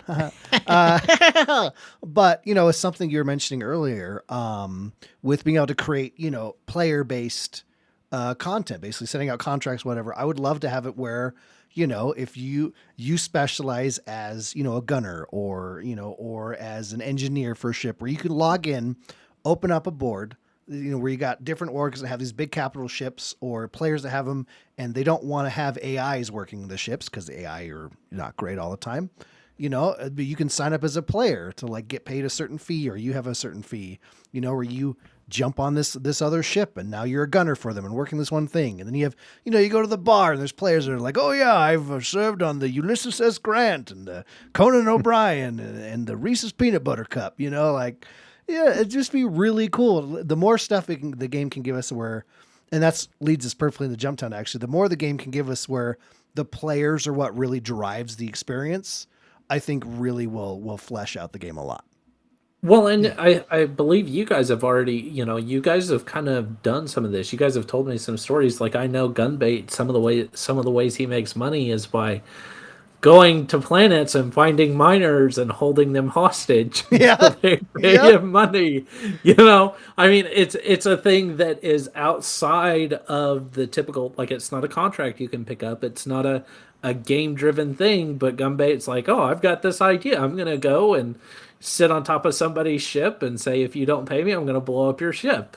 And then get paid. And then he just, all right, cool. See ya. Bye. And he Or a takes player off. bounty, where you Yeah. get X amount of money for killing them, but you have them cornered. You're like, hey, if you just pay me more than your bounty's worth, I won't kill you and send you to prison. How's that sound? Right. And then, or like, sometimes that works and sometimes it doesn't. or the other day you were like, hey, I'm going to join you in a party. You share the contracts with me and I'll be your gunner. Yeah. I see that pretty regularly now, like where people are like, hey, anybody need a gunner? Hey, anybody need this? Everybody's asking to be a gunner. I just do a eye roll every day. I see it. Oh yeah.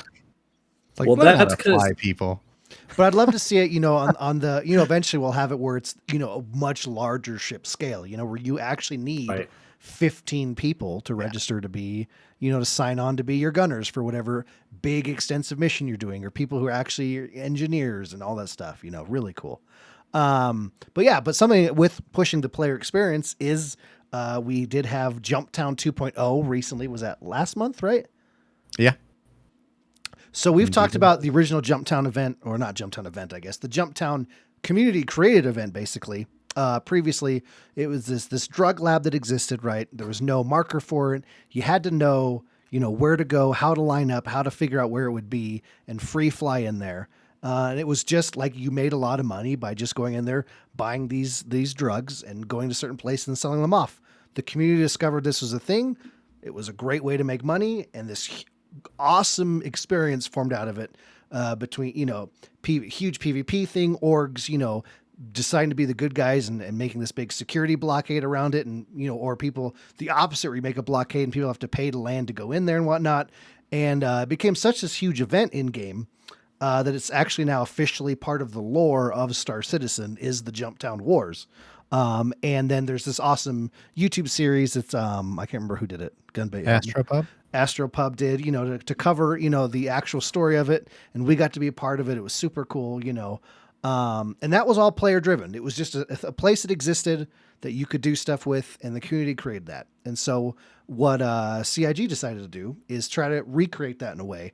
So Jumptown 2.0, there was 3 different locations, and when the mission was going, it actually pop up a mission for you to basically go there, get the drugs, and then sell them off to the good guys, right? To get it off the market, like handing your guns to the police, whatever the extra day thing they got going on there. So, and that's the whole thing. There's no AI involved, gatekeeping how things work or that certain parameters have to be. There's a marker. It actually gives you the marker so new players know where to go, which added a lot to it, I think. But so there's a marker. It just says, go there, get stuff. You get paid a shit ton to drop this stuff off. And that's that. And we got to experience the community once again, taking that to an absolute extreme. If you want to get into a little bit of Jumptown here, Gunbait. Yeah, well, in getting to that, one of the things that is severely different from this Jumptown as opposed to what we used to have before, we have several different ground vehicles now that are for air control. We have the Spartan, and we also have the Ballista now, which did some pretty good work as far as defending the grounds and stuff like that. And a lot of new ships, period. Well, in one in particular that kind of it was just, I don't know, if you were like a berserker in on a Viking battlefield, you just came in with an A2 and just dropped a Moab on Jumptown and just nuked the whole place and just cleared the slate every time. There's actual nukes in game. They, you can actually drop them on the location. You can aim at them and shoot them out of the sky if you want, if it land there, it'd blow up every ship or person within a certain radius.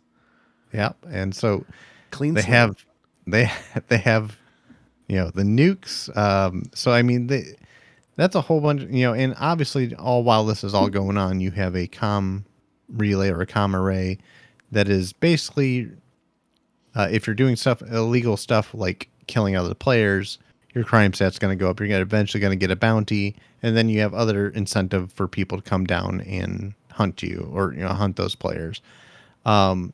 And another side job to do would be to go up and take out the comma rays. So it was kind of a free for all. And then you basically had player made armistice zones where you'd have people up in the air, you know, as Elmer mentioned before, basically controlling the flow of traffic coming in and out. Or you had what were everybody referred to as conga lines, which is basically you'd have a whole server basically agree to say, everybody line up, you go in, take a package, put it in your ship, and just keep recirculating. And there's a lot of people that made a lot of money that way. I didn't really, I mean, that actually disgusted me. Oh, when oh my God. people, Yeah. Oh, when I heard 100%. people were doing that, because I was just like, guys, you're doing this all wrong. Be Now, better. keep in mind, Yeah. when I say this, I made zero money from Jumptown. I lost so much money from our definition of fun for Jumptown. Yeah, but Didn't you guys? Is this where you guys got up on a ridge and sniped? So what we decided to do while everyone else is out making money, and creating armistice zones with their ships and and all that good stuff, is we're gonna land far out. We're gonna go in there. We're fully kitted out. We got our sniper rifles. We're gonna sit on a ridge. Comma rays down, right? And we're just going to start shooting people in the head. Cause from far enough away, it's very difficult to find a sniper and all hell breaks loose. And I'm going to, great story. It's actually the first time I got to do that in Jumptown 2.0. We land, snow everywhere. We're cruising along. We land our ship, which lasted way longer than it should have. We had like 8 different people. Oh my God, absolutely. 8 different people would fly over to our ship and go, "Hey, whose Cutlass Black is this?" And just not bother and just go, "I'm sure it's fine," and just leave. But so, if listeners out there, I'm sure most of you, it was one of the hottest games the last couple of years, is Among Us, right? Where you kill someone, right? You kill someone and everyone's freaking out. Everyone's freaking out trying to figure out what's happening. So what happened in this instance is you guys are such dicks. Think of us as teenagers, right? In Europe, in the early 1900s, right? And Jumptown was our Franz Ferdinand.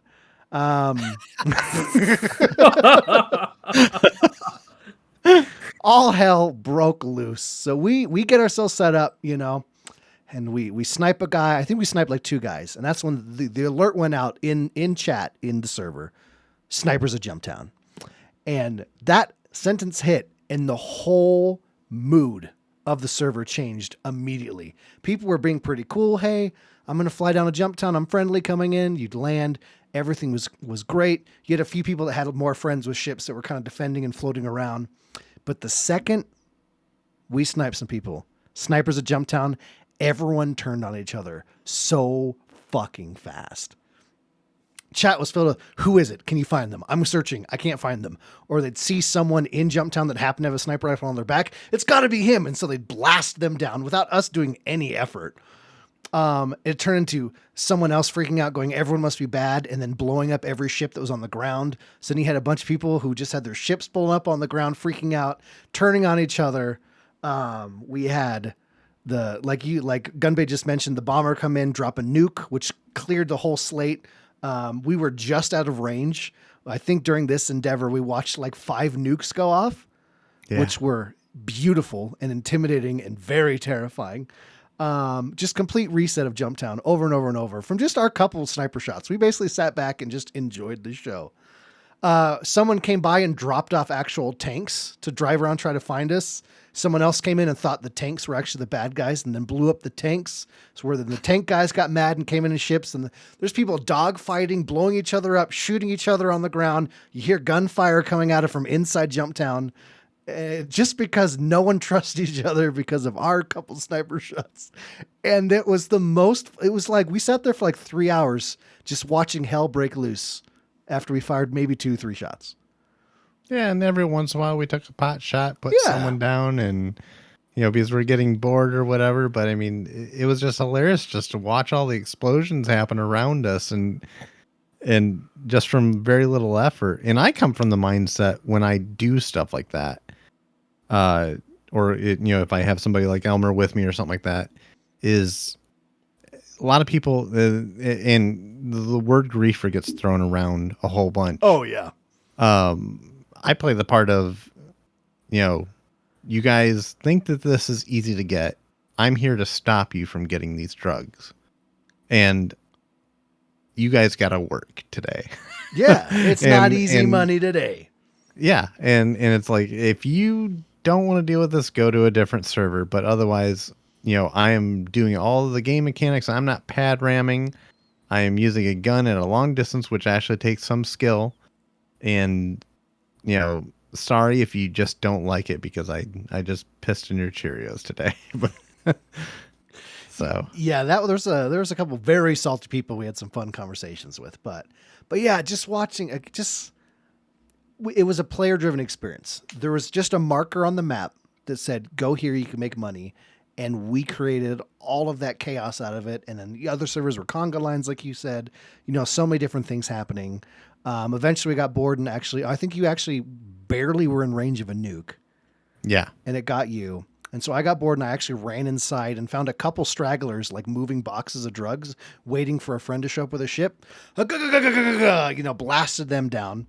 And then the whole server was like, oh shit, there's a guy with a gun in Jumptown. So there's all these people trying to work together. And then this beautiful You just moment. brought people together. We just brought people together. Exactly. It's the friendships you made along the way.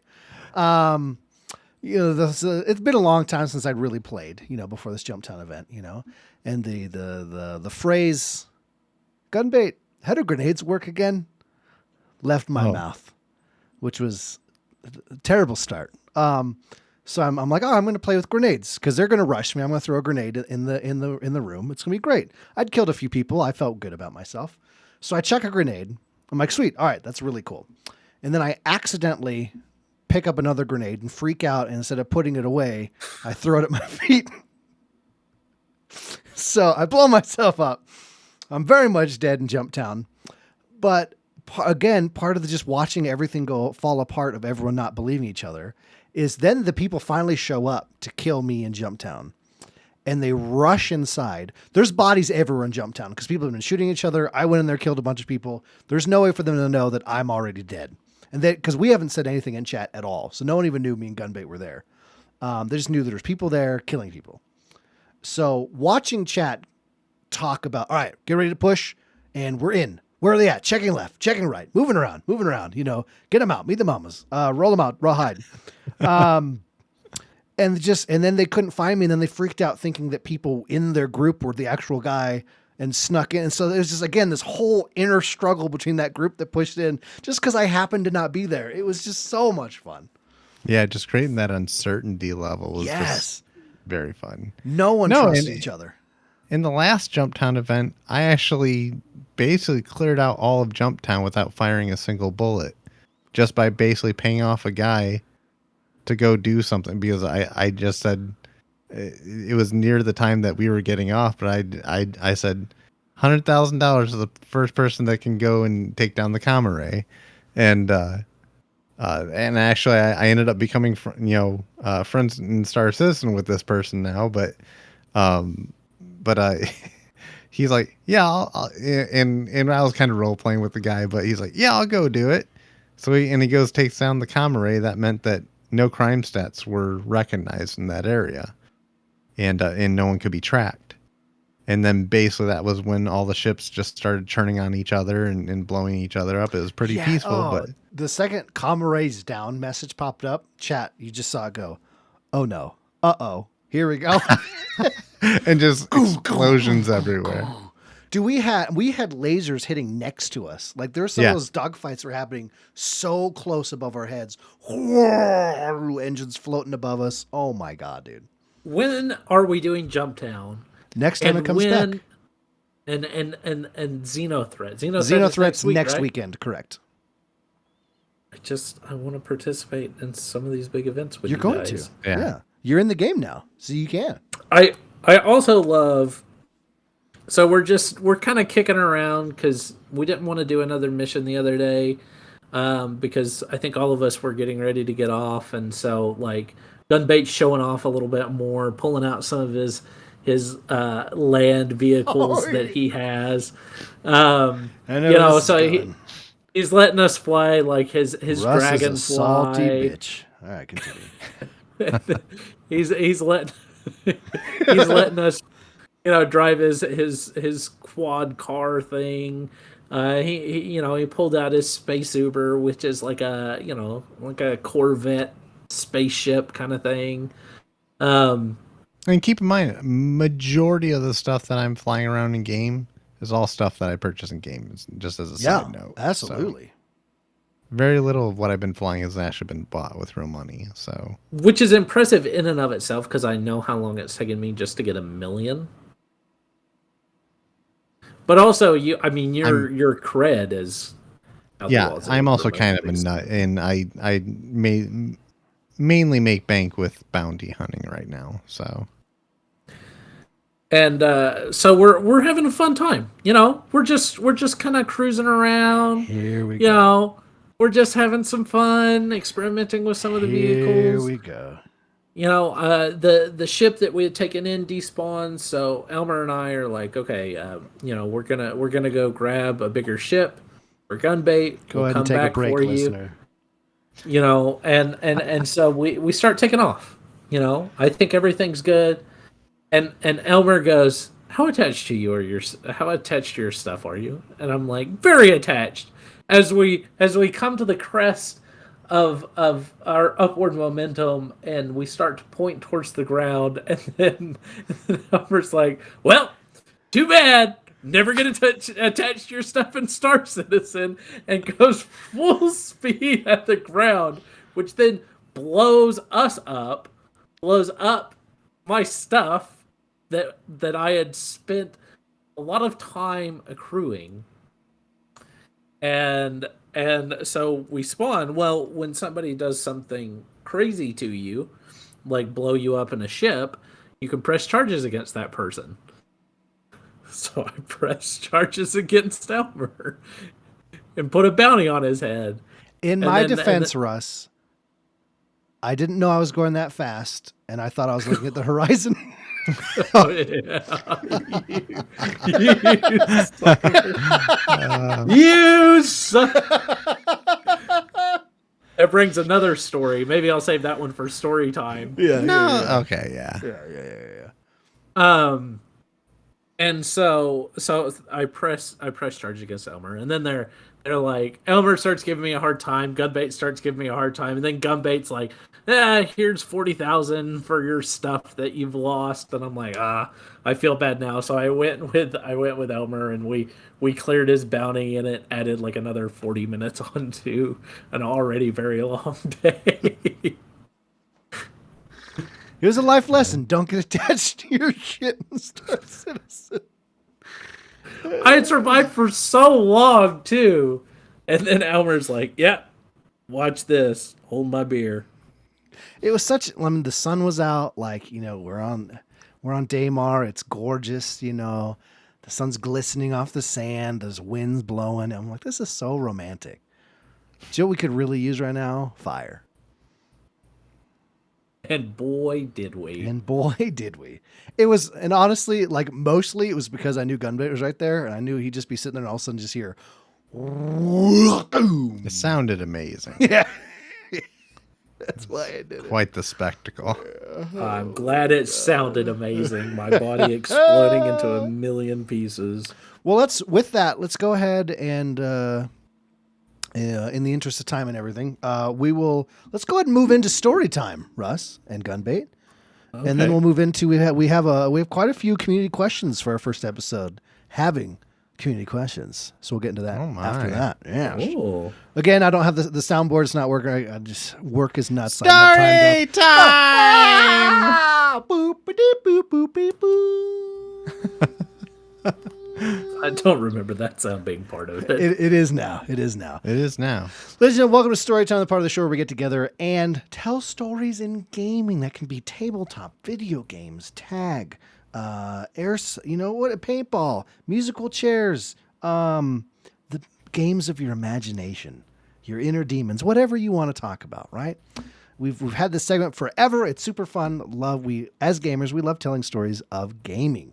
Russell, you already mentioned what you were going to tell a story from that. So if you want to go first for story time. Sure. So once upon a time, not long in ago. a game called Star Citizen, Yes. I wanted to join some of my best friends in tales of adventure, quests for revenge, digging through a derelict ship to find treasure. Digging through a derelict ship to find treasure.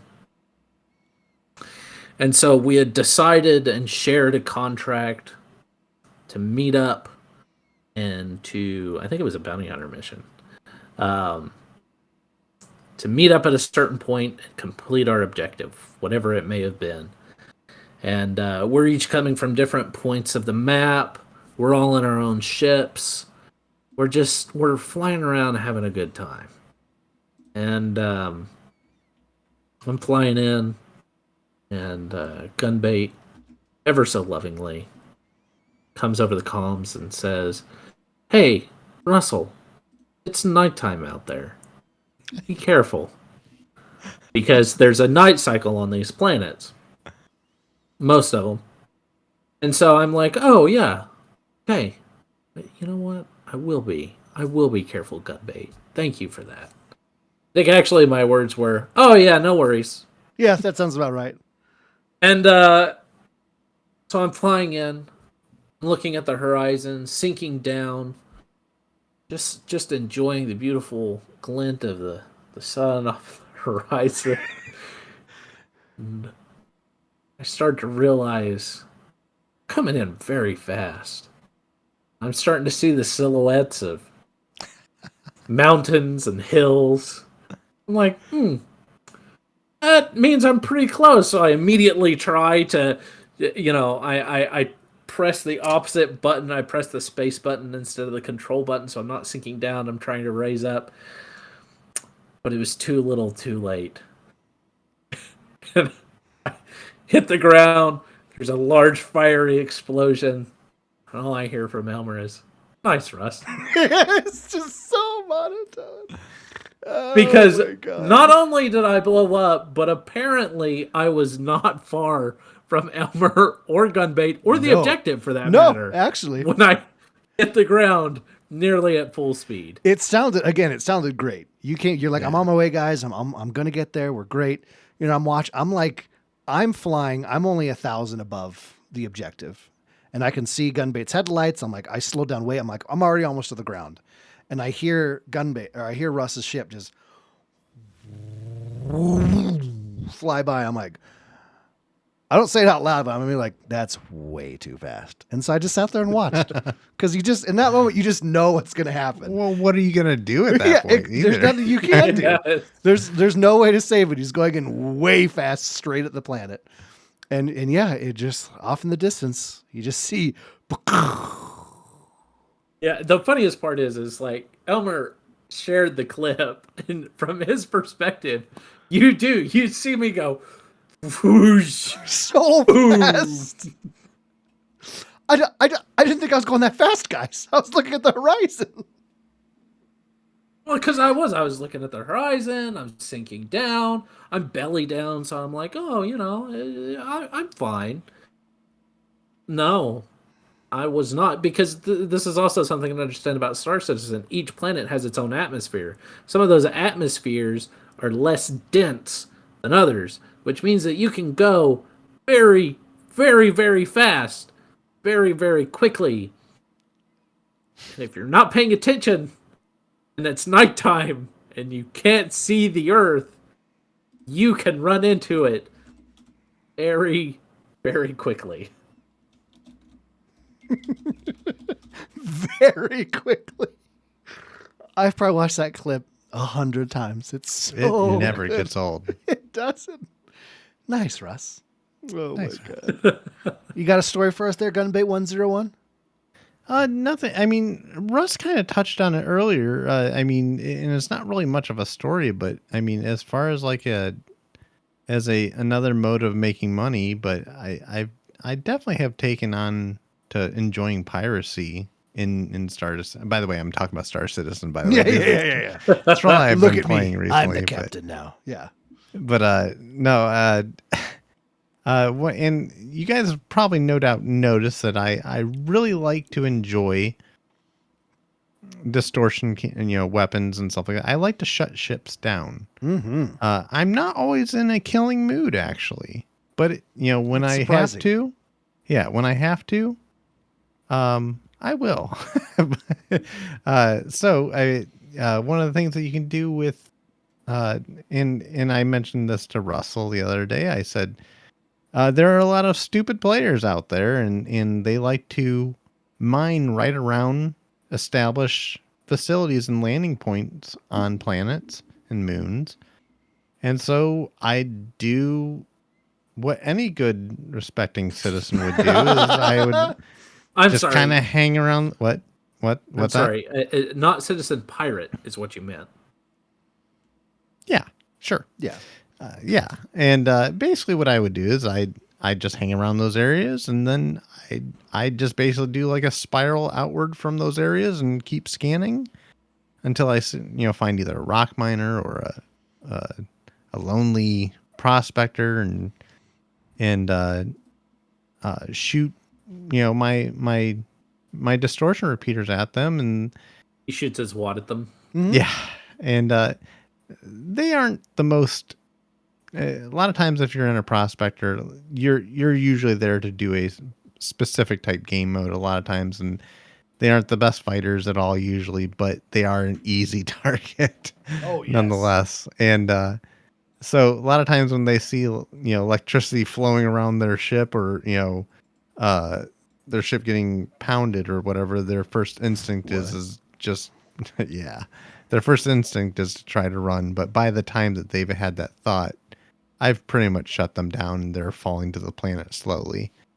And basically I just keep firing on them, and a lot of times I just do it right over chat, and I have a lot of people shaming me for doing it, but I'm usually a respectable person when I say that some people demand like 60,000 UEC. I usually do it for like 10,000 or something like that, because I know they have to make do it a for profit. 60. I do it for 59.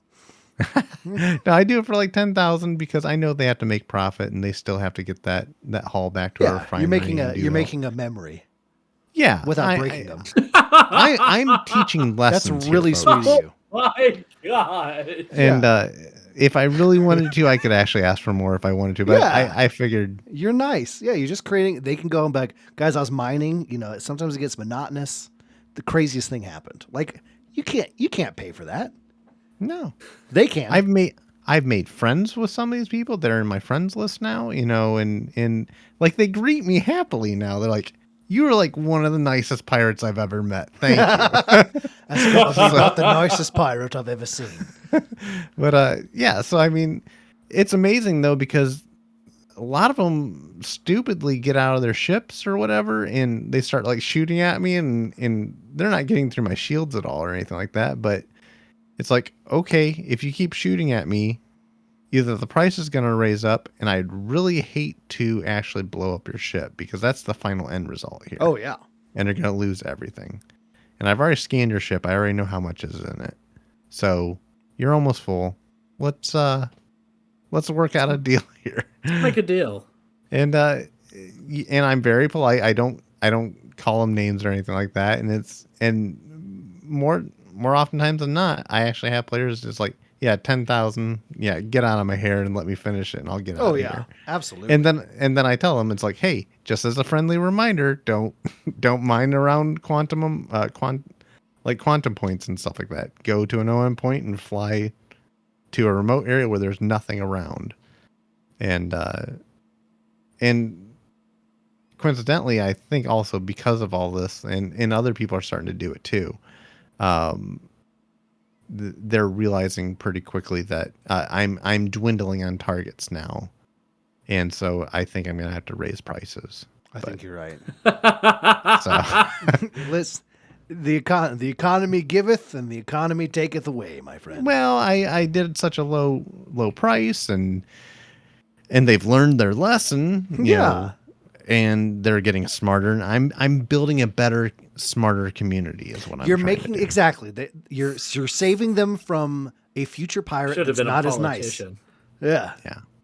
No, That's you should have really been nice. a dictator is what you should have been. I'm helping my people. Yeah, absolutely. Absolutely.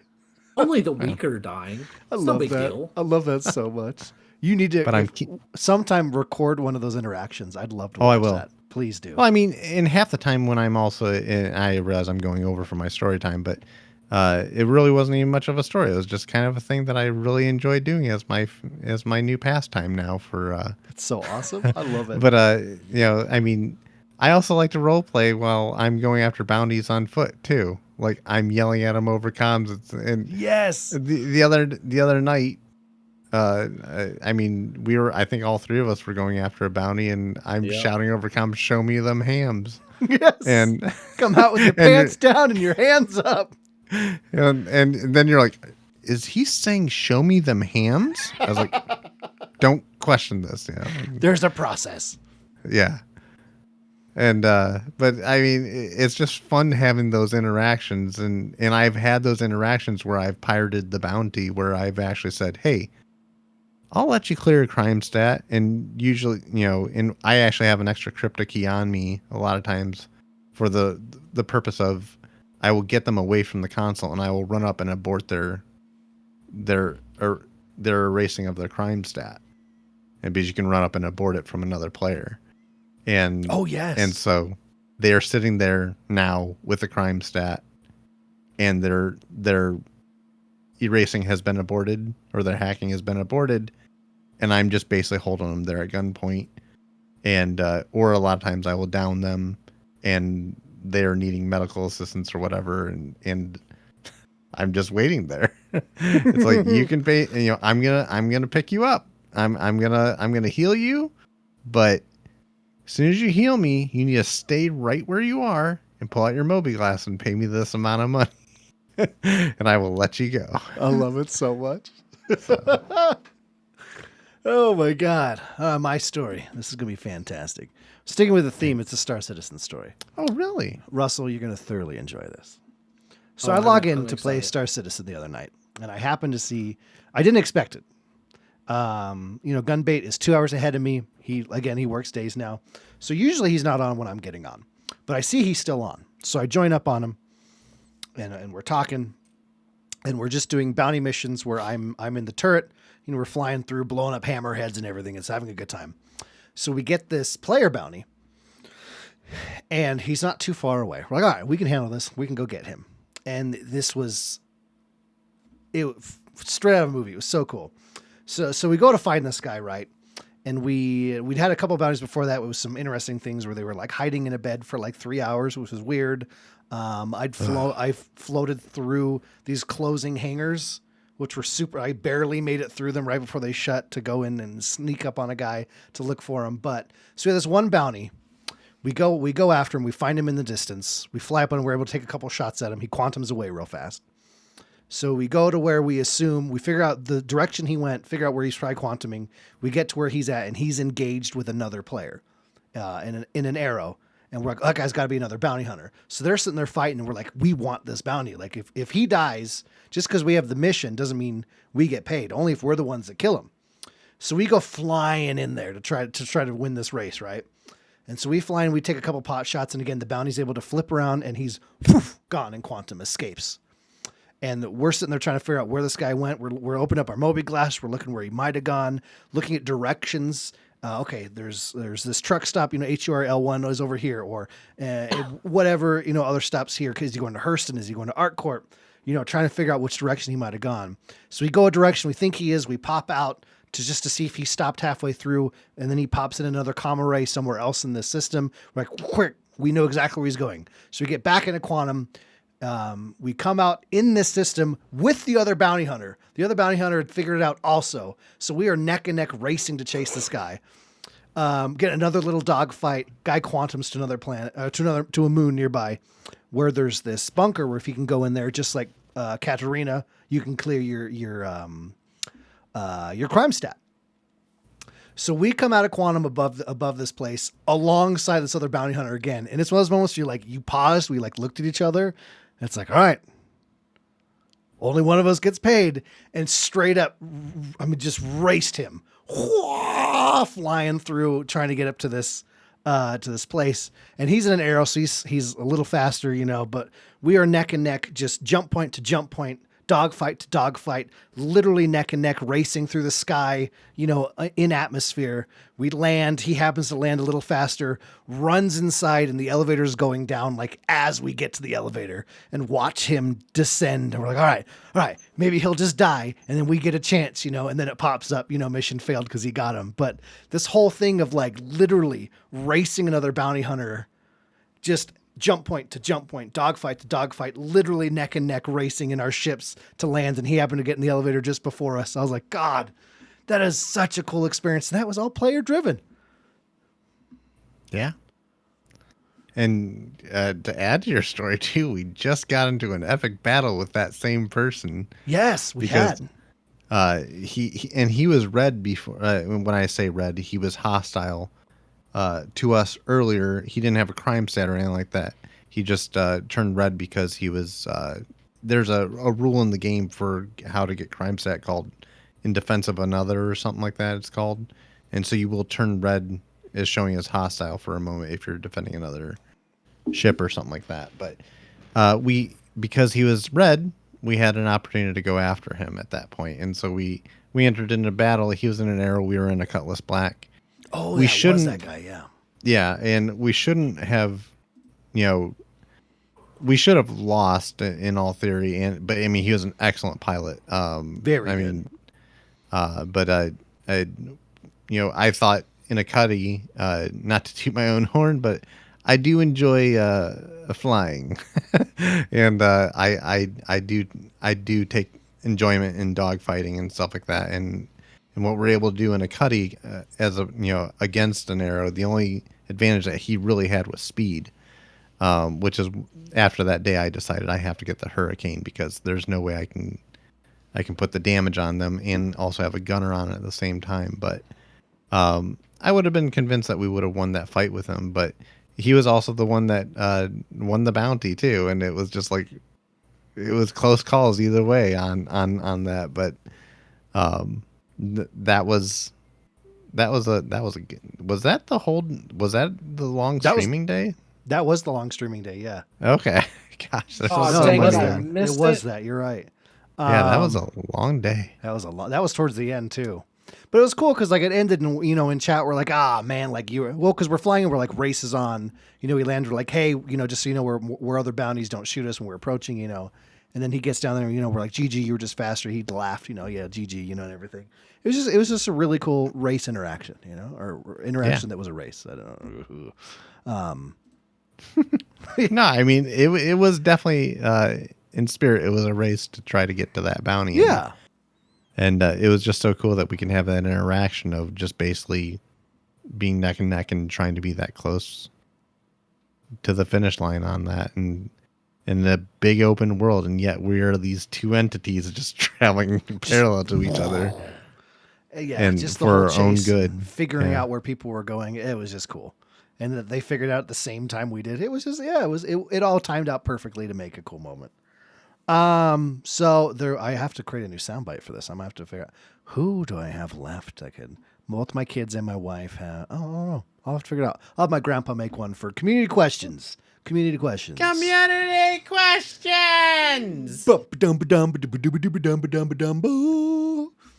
All right. Jumping in for our first segment of community questions, folks. We do have a channel in the Just Some Gamers Discord where you can throw all those questions at any time you want. We will get through as many as we can. We are kind of late here, so I won't go through all of them, or will we? Who knows? Oh, gosh. Yeah, I know. First question coming in from Laz. I'm sure this will mostly be Russell answering this one.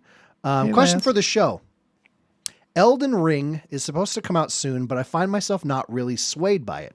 Can any of y'all... my gosh, you're wrong. Let me finish the goddamn question. Jesus. But I find myself not really swayed by it. Can any of y'all make a convincing argument to try it? Thank you, Kay, by Toddles. That was your moment. You failed to do so. So thank you for the question, Laz. Okay. Oh my gosh. Okay. It depends. I mean, like, okay. So it's obviously a Dark Souls game. From what I've seen, it's a little bit easier than like your typical Dark Souls or Soulsborne or whatever you want to call it. It is but it's in that vein, and the combat system for Dark Souls, Soulsborne is really the draw, right? Now this one seems to have a lot more versatility. You suck. So bad. Got timed out in chat again. Yes. Earlier I got timed out for 69 seconds. Nice. Yeah, thanks. I would really encourage you to go and watch some YouTube videos like of the live test, like if it's something that you're not swayed by yet, because it really is an amazing game, and I think it's going to push a lot of boundaries that people aren't expecting, because Dark Souls has always been very just beautiful. Like, I've always loved their environments. It's haunting, and the way they connect, it's very unique. Not just for the combat, not just for the difficulty, and not just for the bosses. They're all good things. And this is the next evolution of that genre, because it's going to be open world, but there's also a lot of versatility in the way you can build your character. You can summon creatures to help fight by your side. You can get like these lightning spear attacks, or you can breathe fire or lightning based on the bosses that you kill. So you actually get their abilities as you defeat them, and they're things that you can use. The armor and weapons, which were always a draw for me for Dark Souls, they have more bonuses, so you can really in this game, as opposed to other Dark Souls, you can really, like, even in the other Dark Souls, you can really tweak it to where you can be anything that you want to be. You can have a build, but with this, it seems to go even further. And Evil J, you definitely are fingering buttholes on this one, because I really don't see it being an Anthem. First of all, it's not a live service game. God damn it, Jay. And also, secondly, it's From Software. From Software is very particular about their games. They're very specific. And I just don't. I've pre-ordered it. I've got for Christmas, Lindsay let me get the the deluxe or something. Deluxe, yeah, the deluxe hell version. yeah. I'm very excited about it. It looks very good, and there's a draw for. And you shut your face, Jay. I actually really enjoyed Cyberpunk, no, but that's a different thing. Sorry. I think this one is going to be good. I recommend going and watching the live test, and that'll give you a feel for it. Yeah. Or waiting until it comes out and watching, some YouTube videos or some Twitch people play through it and see what your opinion is there. But there are a lot of really cool things. I think this is going to be a game that's really going to push the boundaries, because I think this is one of the first games that we're getting that's really going to utilize a lot of what the PS5 can do. We've got things like Forspoken coming out that are really going that next step in far into game evolution, and I think this is going to be one of them.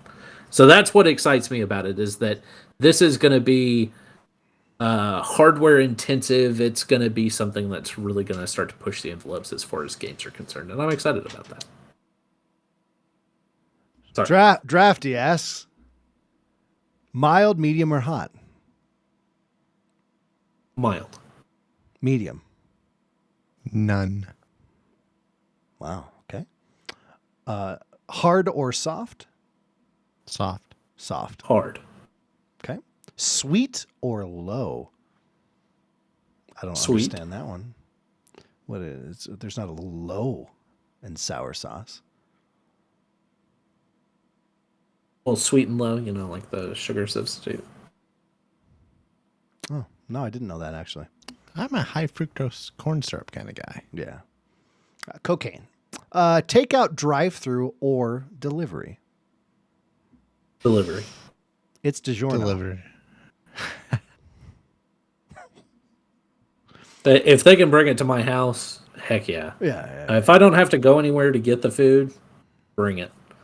I love going places. I love sitting in a restaurant. I do too. Yeah, but that's I my mean, thing.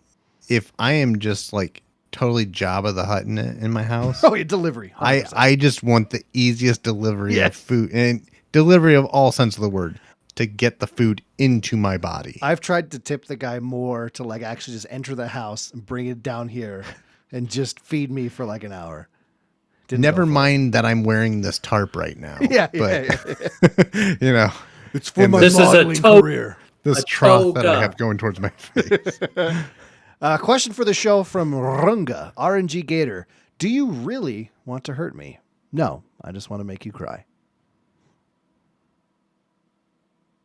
I want to hurt you. An actual Whips and question. chains, baby. Whips and chains. Actual question. Have you ever gotten advice that was not good and did you follow through with it? Bad advice and you still went with it. Has that ever happened? Yes, but it was mostly because I didn't know it was bad advice at the time. Also, I've done it in the circumstance to show that person that it is indeed bad advice and as like a passive-aggressive F you. Yeah. Yeah, I've definitely done that. Gunbait? Every day. That's all I'll say. Every day I listen to my managers. Question for Mrs. Fudd. Is your wife the best gamer? I think that honestly could work for any of us.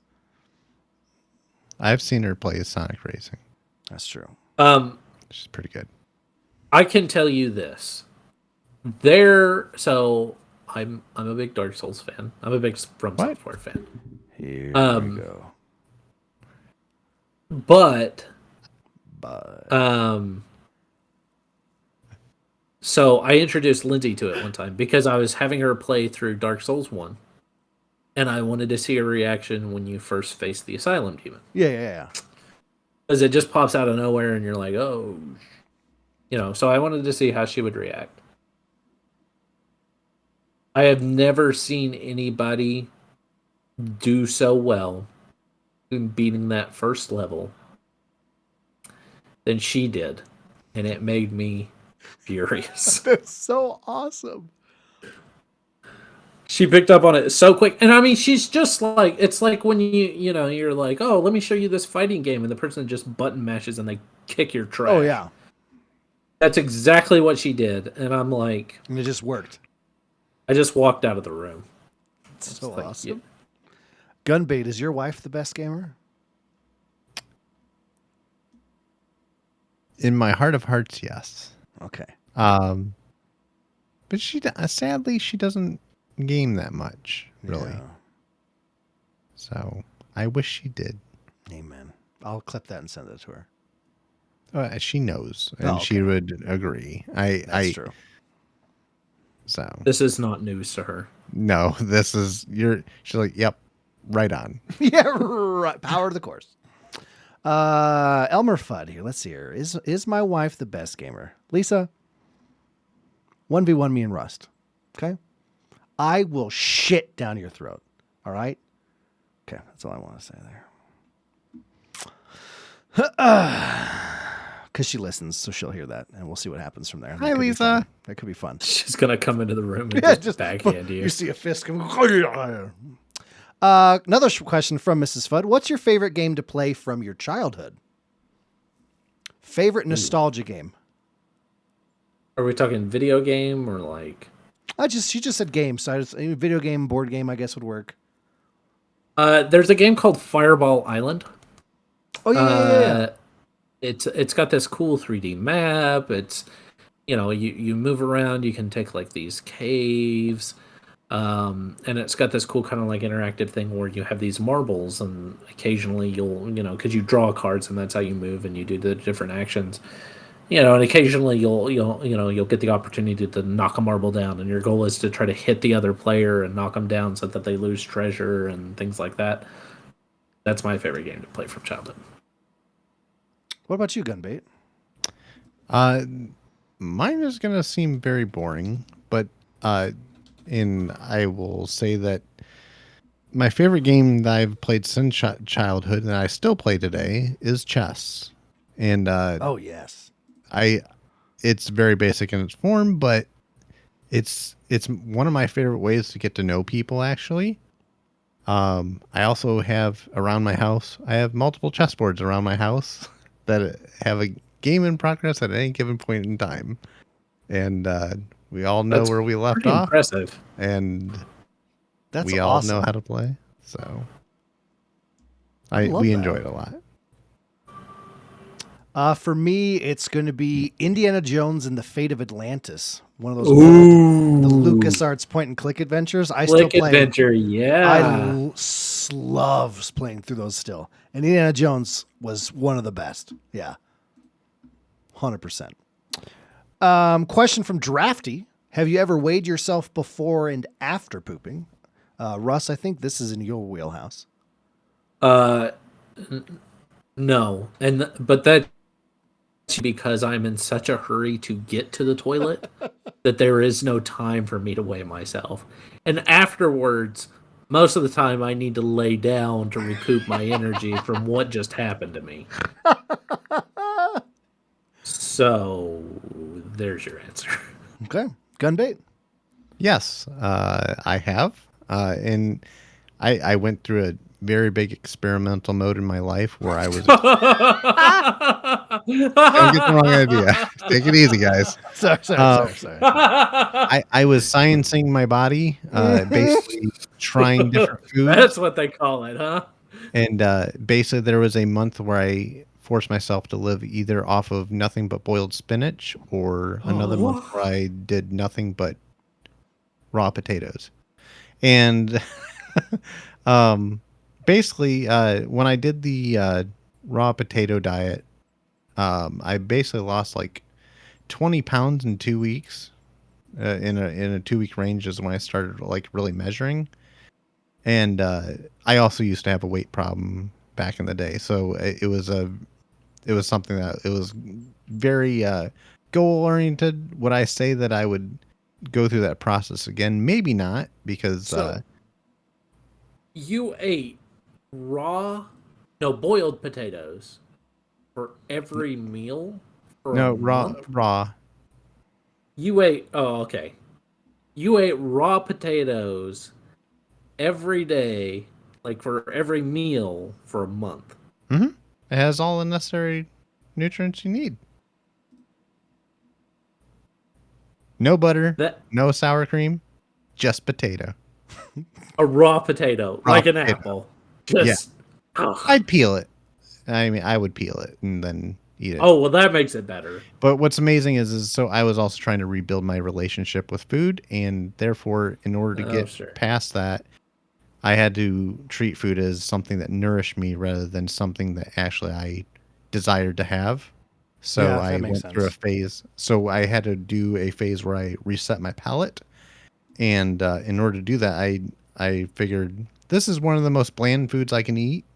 Yeah. And so what it did was it kind of reprogrammed my brain later in life to I don't put salt on anything really.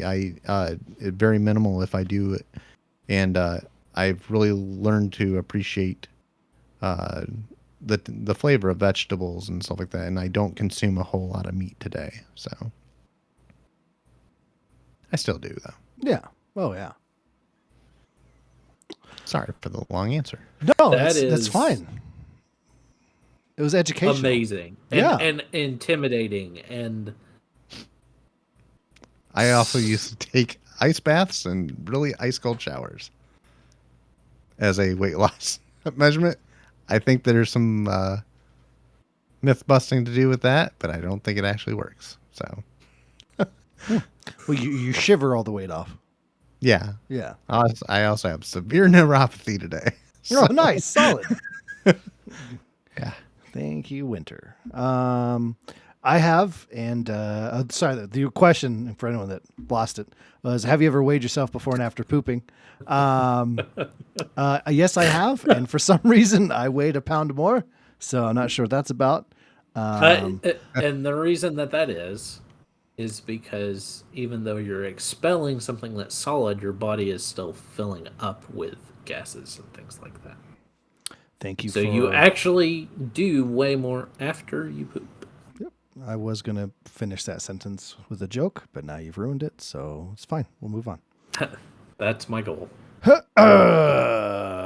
Well, that was, I guess, a question from Mrs. Fudd, and we'll try not to get too lengthy with this. And then we did them all. We cleared the board.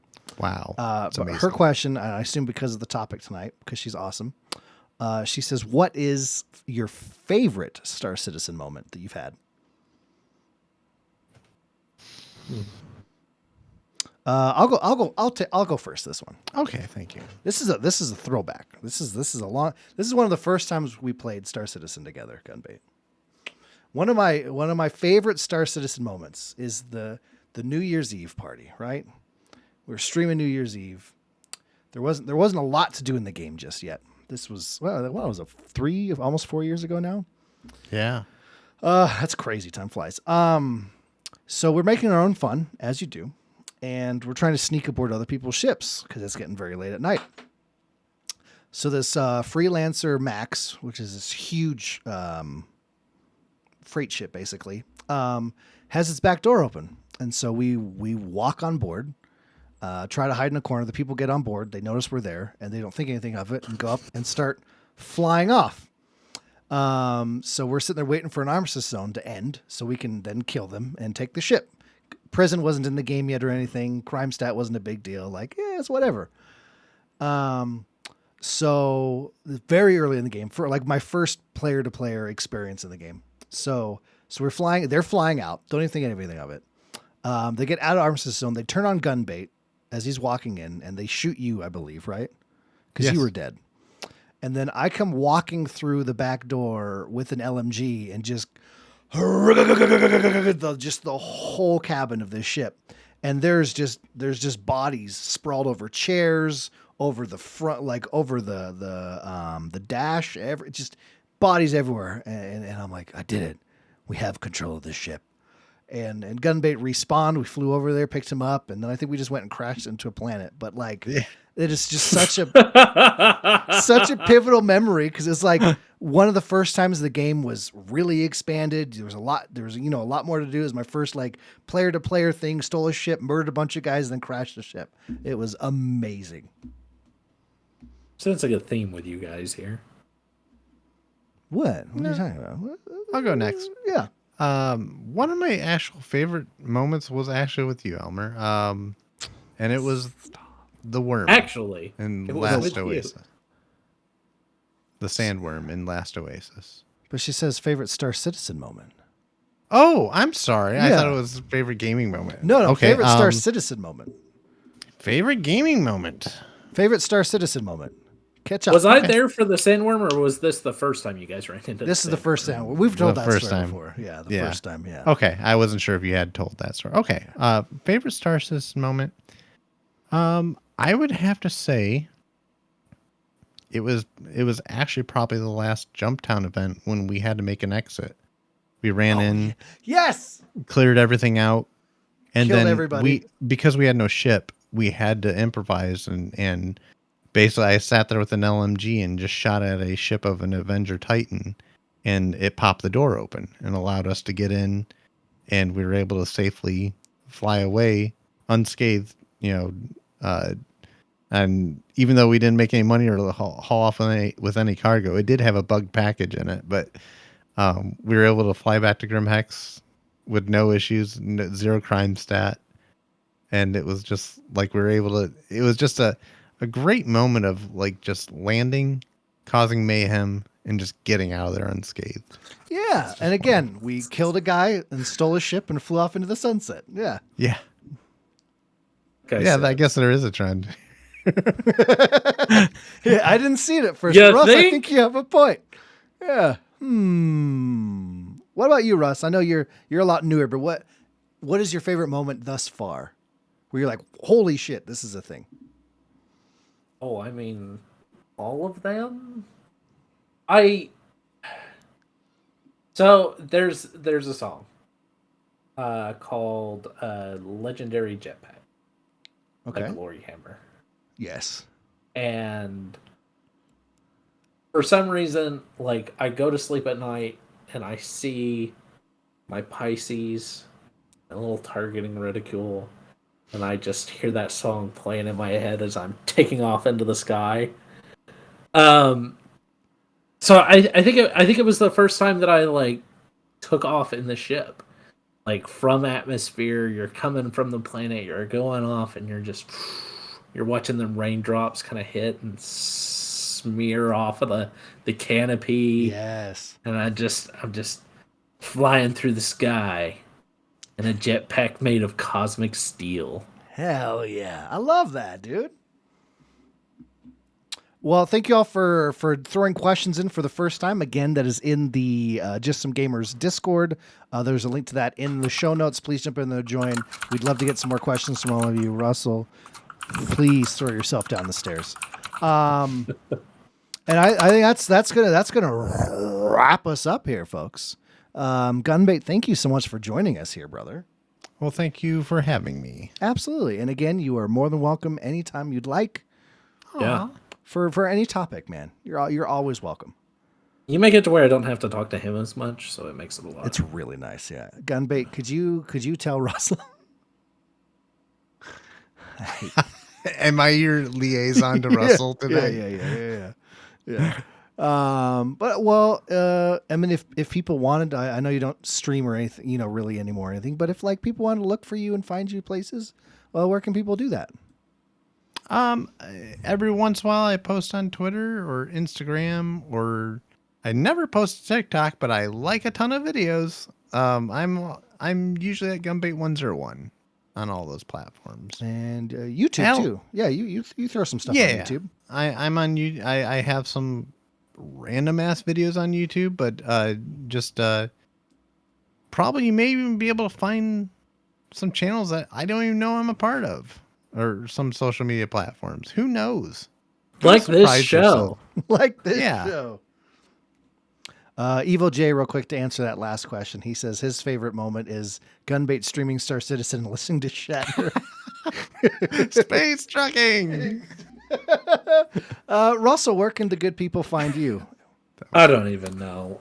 You can find me on Twitter at drjex. That's JEX0725. Whoa. You can also find me on the Discord, Jackal7250, which is also my PlayStation name. It's usually my name on most things. I've tried to consolidate. I know Mitchie brought this up earlier. I have a ton of different names on a ton of different platforms, which makes it very difficult for people to find me. But usually it's Jackal7250. And yeah, that's where you can find me on Star Citizen. That's where you can find me in Last Oasis and pretty much everything. Halo. Infinite. Right on. Thank you, brother. Where can people find you, Elmer?